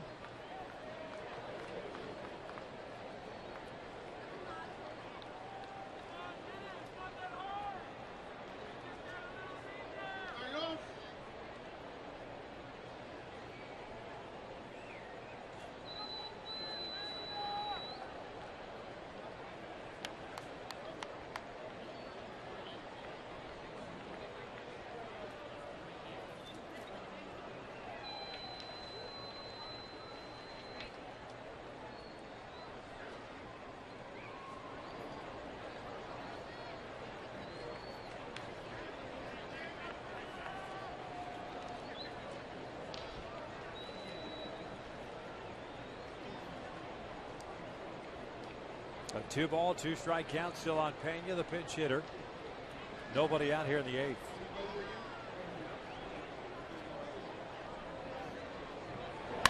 And that is hit high and deep to right field, and the Rays have themselves a 10-8 lead.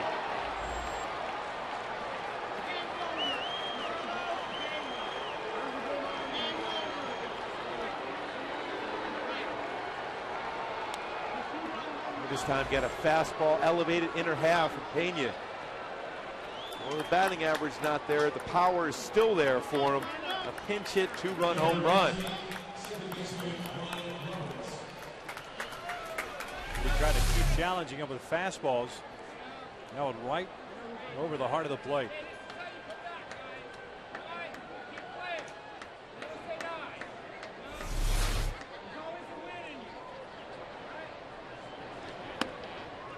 One ball, no strikes on Ryan Roberts, who's 2 for 3 tonight.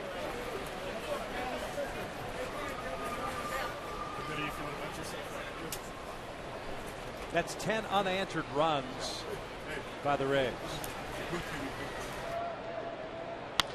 Roberts fouls it off the left, 1 ball, 1 strike.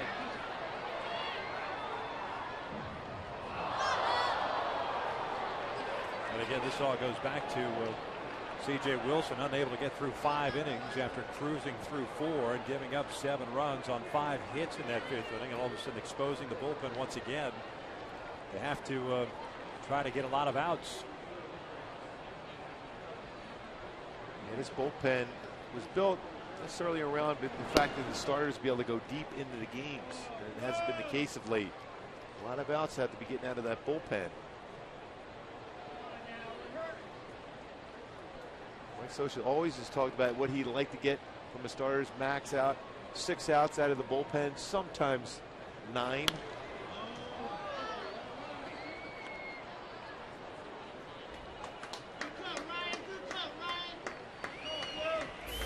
Drone's up now. Just a couple of days ago did a nice job with the heels of Dan Herron being knocked out of the game early. The opening game of the series.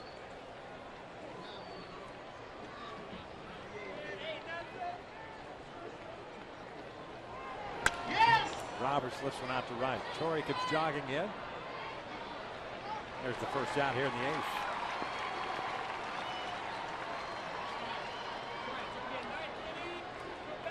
So the catcher, Jose Lobaton, will step up. Fly to left, a walk and a sac fly. His sac fly in the 6th inning tied things up at 8 after a big pass ball by Chris Iannetta. Otherwise, it would have been 2 outs and a man at second base. How's it walked full, and then Downs was called on. He got the line out of Jennings to end that threat.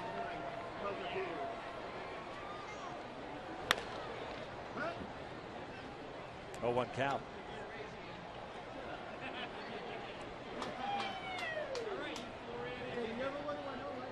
Carlos Pena with a 2-run home run, a pinch hit home run here in the 8th to put the Rays up 10-8.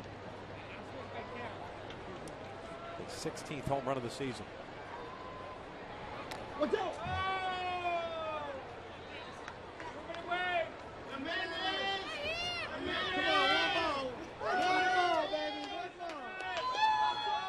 10 runs, 9 hits, 2 left on for the Rays, 8 runs, 15 hits. No errors, 8 left on for the Angels. Come on, boy. 2-1.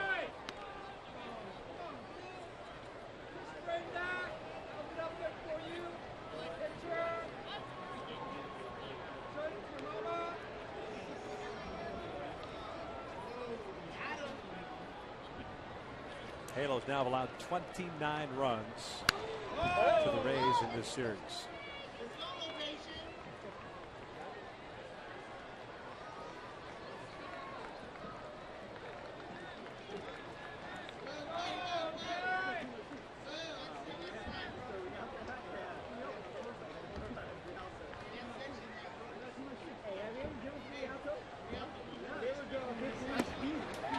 Two outs.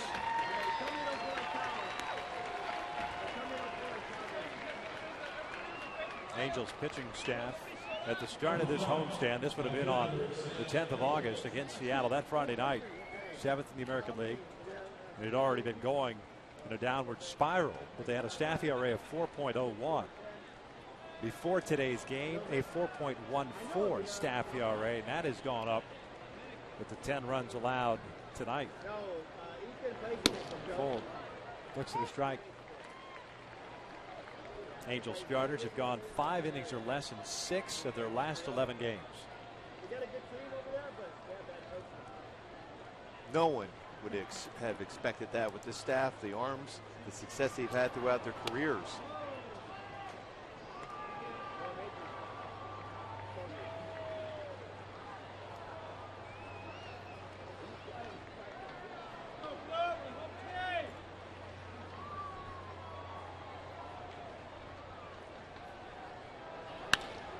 Fold singles out to the alley in right center field. Torrey cuts it off. Fold will stay at first. His big turn.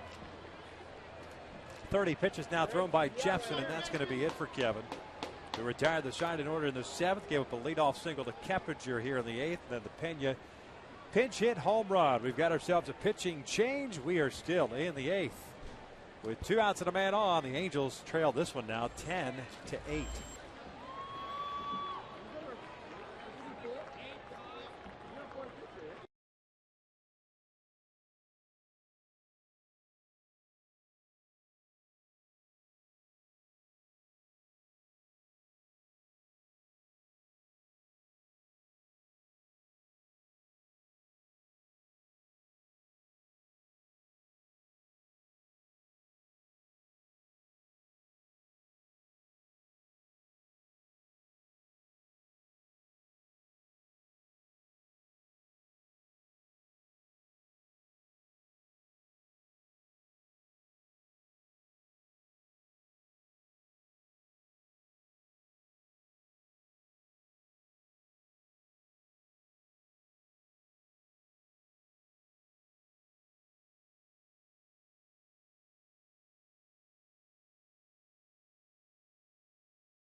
On that pinch hit home run by Pena, Jerome Williams takes over on the mound here. Sam Fold standing over at first base. Jerome has done a nice job the last 2 times out. Both times an extended outing for him because of short starts by the starters. Today, no exception. C.J. Wilson just 4 2/3. Could not handle an 8-0 lead. So Jerome takes over here.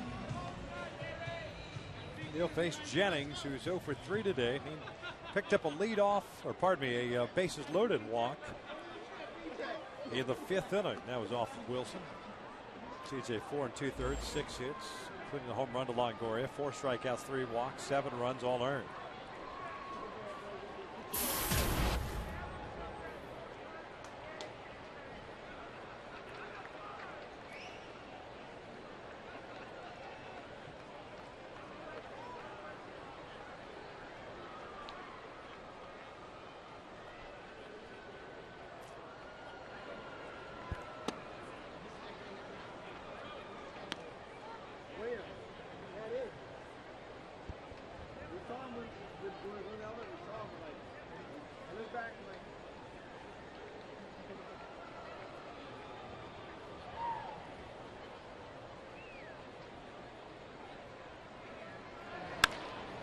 This one out to center field. Trout is there.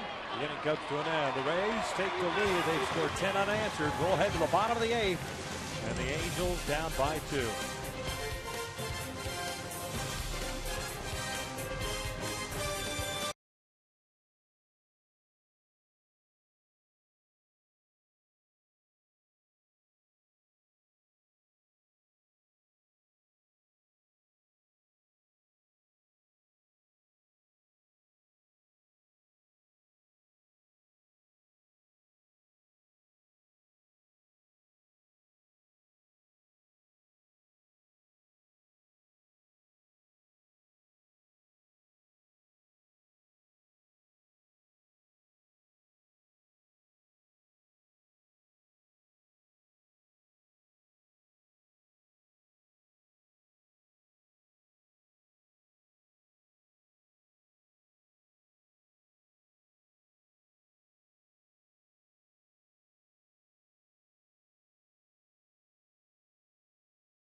10 to 8. Carlos Pena stays in the game. He will play first base. And as we suspected, Jeff Keppinger moves across the diamond, and he will play third base as Joel Peralta takes over on the mound here.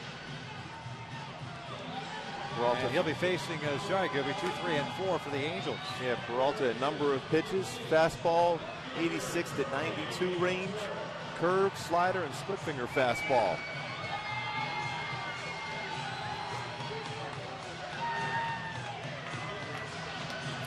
Halos tonight with 15 hits, and they're trying to look for more here in the 8th and 9th innings.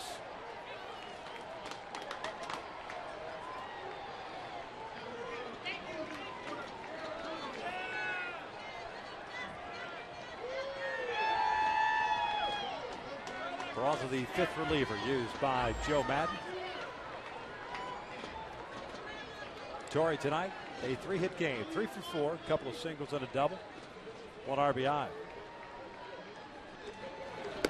Breaking pitches outside.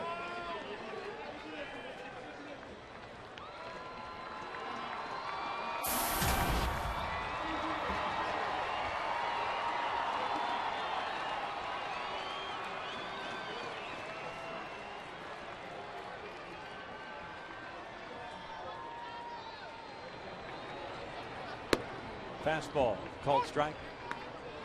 It's 1-1.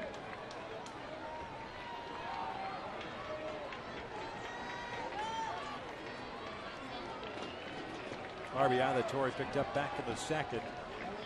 57th on the season. The Angels scored 3 times in the first, 4 in the 2nd, 1 in the 3rd.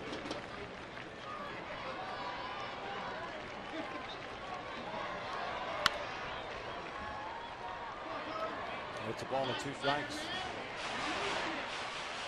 Peralta pitching in his 58th game, a 1-4 mark at 3.42 earned run average.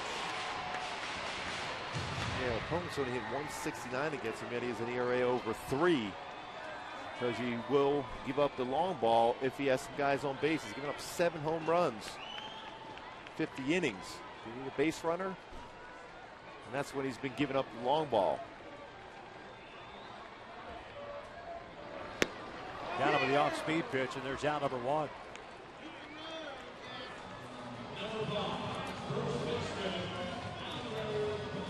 So Albert will step to the plate here. The base is clear.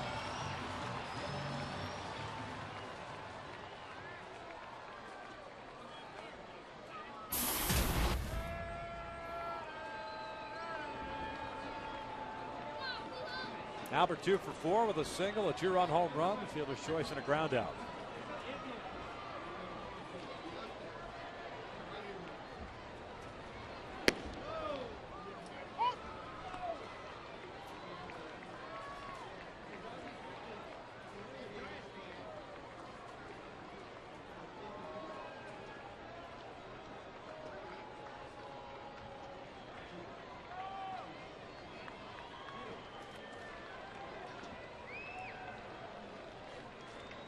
No 1 pitch on away. He's down in the dirt. It's a split finger fastball.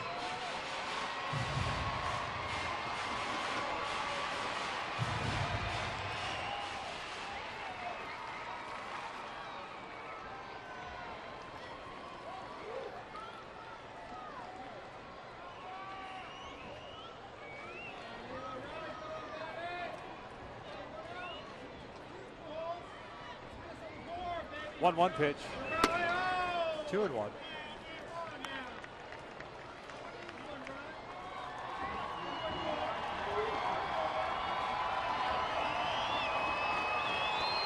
Tough to argue with what the offense has done tonight, although they've been limited over the last 4 or 5 innings.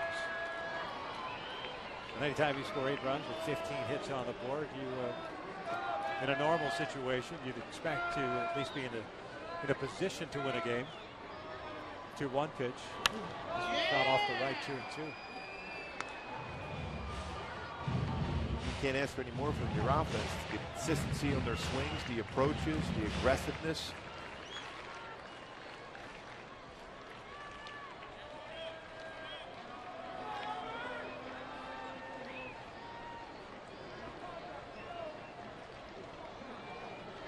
2 balls and 2 strikes with 1 out here in the 8th. Morales on deck. Calvin gets this one in the air toward right center field. Cole pulls off. Upton drops.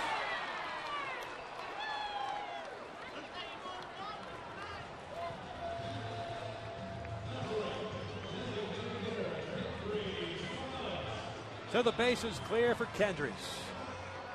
2 for 3 tonight, couple of singles.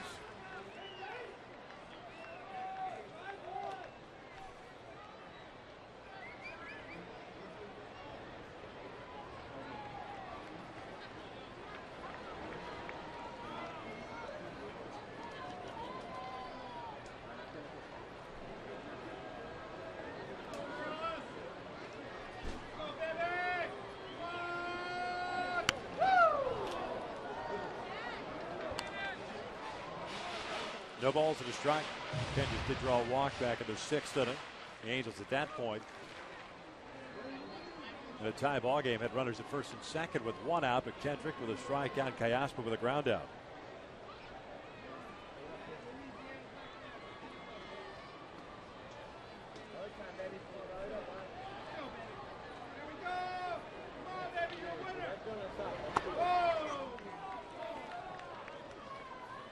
We just like to see Kendricks have a good at bat here, get on base.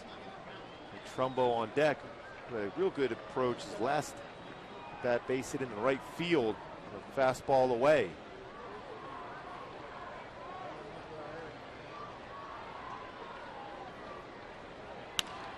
Rolls this one over to second base. Ryan Robbins has it. The Angels go down quietly here in the 8th. We'll head to the 9th. It is 10-8 Rays.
Tomorrow afternoon's game. Matt Moore on the hill for the Rays, 9-7 with an ERA 3.60 versus Zach Greinke, 1-1 as an Angel. Solid performance last time out. Be a tough one. Matt Moore is 8-2 since June 1st with an ERA 2.79, one of the best lefties in the game versus one of the best righties in the game, and Zach Greinke. Should be a fun and solid pitching matchup tomorrow. Top of the 9th inning, Ernesto Frieri takes over for the Angels here. And in the 9th, he'll be facing 2, 3, and 4 Upton, Zobrist, and Longoria. Will Williams came on and got the last out of the 8th inning. And now Ernesto, who many would have liked to have been pitching in this situation with a lead and trying to preserve it, if not just to close things out, but not the case. Pitching from behind here. No battle right here. Yes, sir, BJ.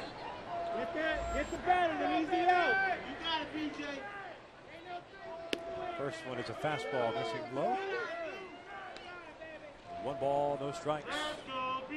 Kevin Jepson, by the way, an inning and 2/3, 3 hits. 2 runs both earned on that home run by Pena.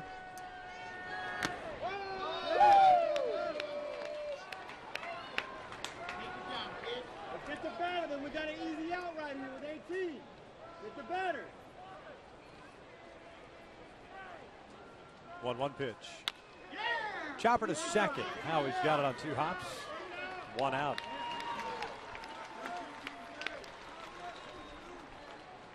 And that'll bring up Ben Zobrist. In the bottom of the 9th inning, the Angels will be facing the closer for the Rays, Fernando Radu. It'll be Trumbo, Kendrick, and Callasmo, and it'll be Fernando's first appearance of the series.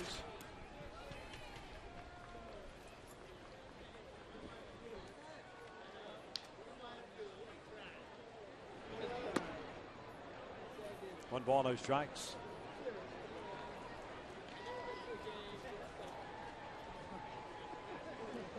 Zobrist 1 for 4, but it was a big one, a bases clearing double with 2 outs in the 5th on a 2-strike count.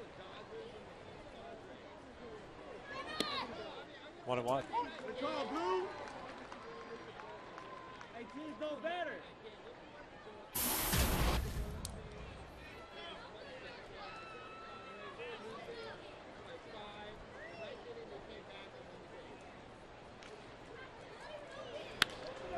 In the air to right. Torrey Hunter on the warning track. Reaches up, makes the catch, 2 down.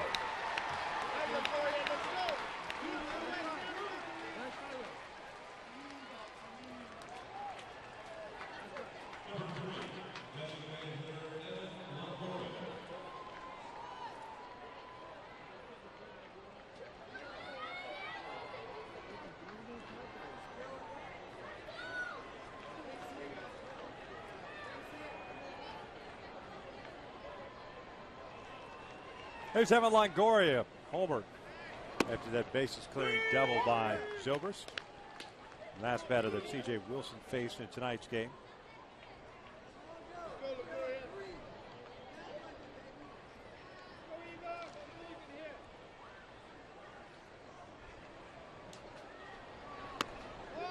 Something has jumped out at me. I'm looking at, at the first game of the series, the Rays, a team that hit, coming into this game, 107 home runs, have hit 8 home runs in this series so far.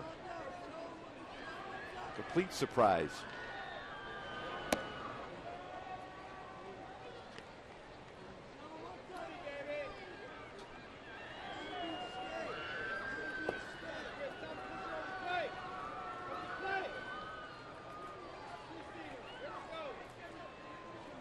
Two 2-1 pitch.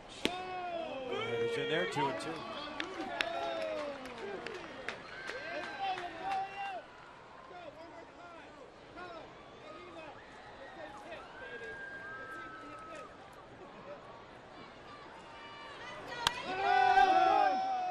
Howie Kendrick under this one. And Ernesto Frieri has himself a 1, 2, 3, 9. We will head to the bottom of the 9th. Fernando Rodney coming on for the Rays. He'll be facing Trumbo, Kendrick, and Callasmo with the Angels down 10-8.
Bottom of the ninth inning, the Halos down by the score of 10-8.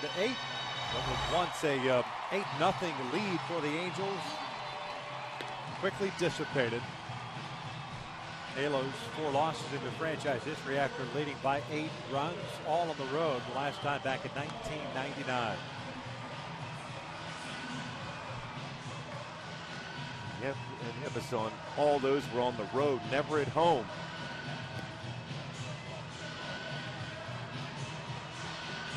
Fernando Rodney takes over on the mound here in the bottom of the ninth inning. Rodney fastball 93 to 99. Slider and a plus changeup. Been outstanding this year for the Rays. The ERA of .81. 37 saves and 39 opportunities. First in saves in the big leagues, first in reliever ERA.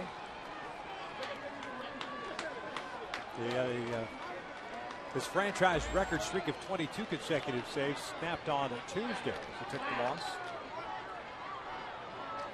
Halos would like to make that back-to-back losses.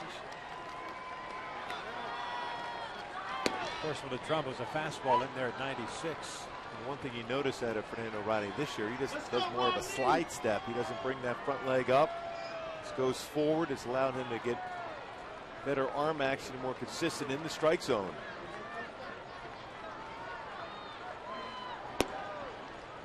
One ball, one strike. Trumbo tonight, 2 for 4, a couple of singles, couple of strikeouts.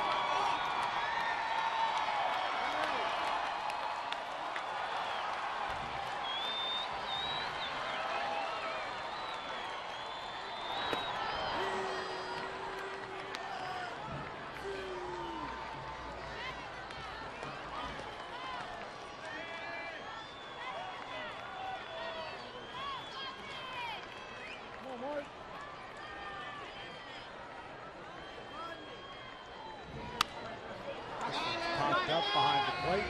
That's mine. That's mine.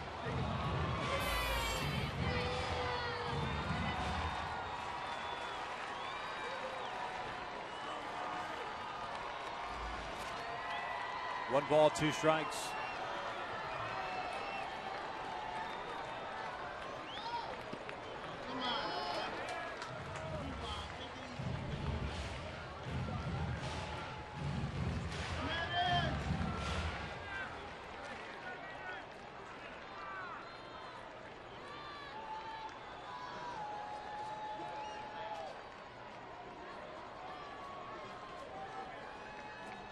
Two balls and 2 strikes on Trumbo with Howie Kendrick on deck. This one's fouled back. So that very good changeup from Rodney. Job by Trumbo, just fouling that one off.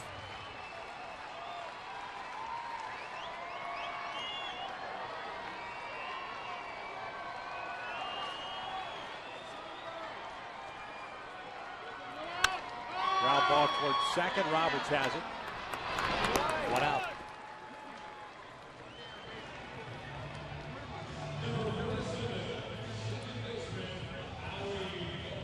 So Howie will step up with an out and nobody on base.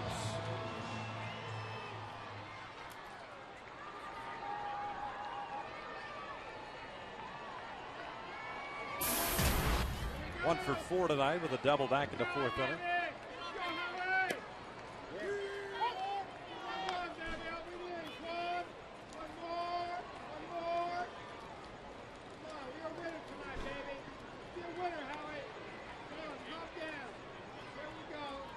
There's the 0-1 pitch.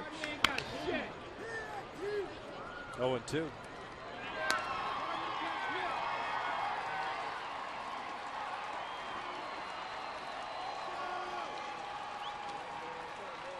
Oh, it started off to be a joyous night with the induction of the 2002 World Championship team into the Angels Hall of Fame. And offensively, the guys getting off to a terrific start.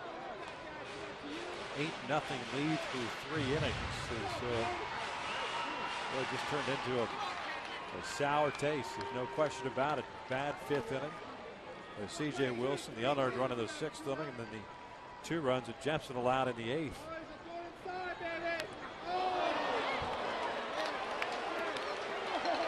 Rodney hits Howie Kendrick. He missed on the previous pitch up and in. 2-3 in a row. In off the plate. One Howie swung at. Gets him right on the thigh. Third batter Rodney's hit this year.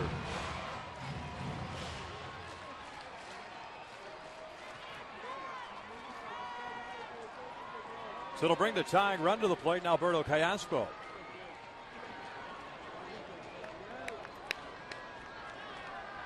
Alberto's 0 for 4. 1-0.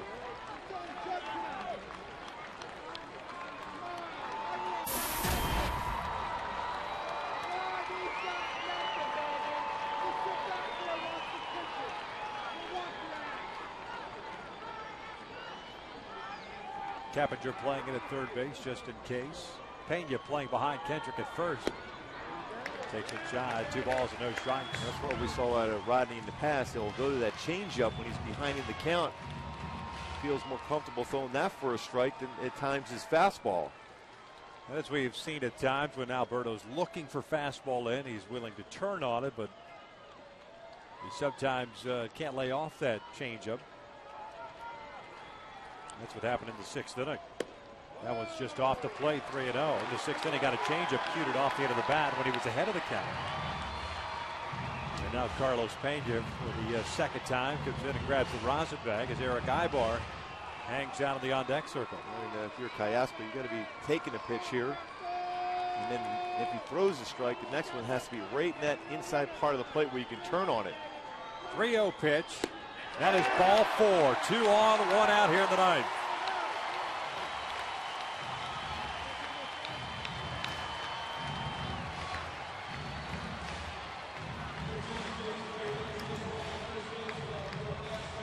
Peter Borges takes over at first base as a pinch runner for Alberto Callasco.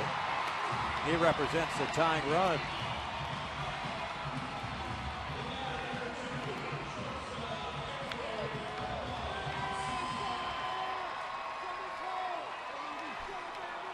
Eric Ibar tonight, 2 for 4, couple of singles and a couple of ground outs. Again, Keppinger playing in at third, Pena playing deep and toward the line at first. Outfield straight around against Ibar. Jennings very shallow and left as the changeup is in for a strike.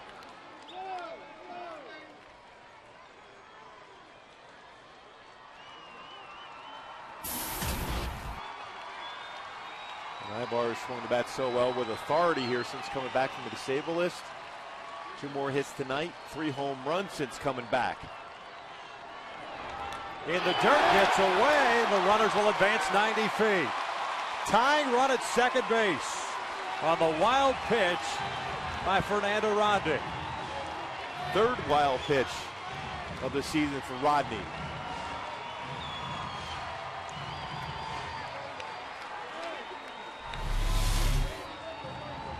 Well, this pitch is not even close to the strike zone. Changeup once again.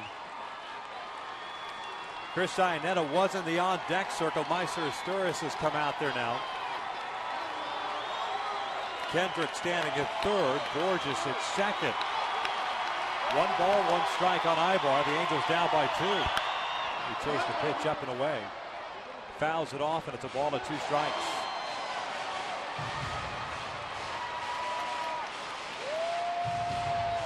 Twelve games, a 400 average, 3 home runs, and 11 runs scored. Well, what a time to get a base hit now for Ibar.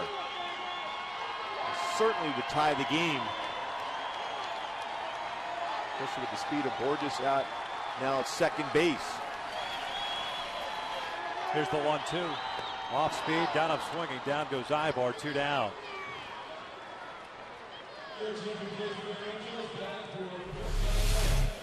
Throw him a changeup. Haven't seen Eric swinging pitches like that of late. So that batting average is coming back. Expanded his zone and ended up swinging over top of the changeup. So Lobatone goes out to talk things out over with Fernando Rodney with 2 outs at 2 on. Meister Asturias will come up to pinch hit. Also keep in mind you have and Trout on deck. So you're saying make him pitch to you. Don't expand your strike zone. Don't chase the changeup. Sturris hitting .248 on the season. Swings the first pitch and chops it to short. Low throw, Kanga digs it out. And the Angels drop this one by the score of 10-8 as Meister Sturris decides to swing at the very first pitch, and that's how this game ends. Well, it's a tough one to be able to take, especially after jumping out to an 8-0 lead. That top of the order was unbelievable early on. Then Tampa just kept coming back. Continue to swing the bat. Get some key home runs. Put together a big fifth inning, which they scored 7 runs. Pull this one out. A tough loss for the Angels tonight. Kevin Jefferson will take the loss in this one as he gave up the 2-run Kinsley home run. And Carlos Vega the difference in this one. Halos will try to salvage one tomorrow afternoon at 12:35. Stick around. Chris McGee, Jose Mota. We'll break things down. Angels Live post-game edition coming up next.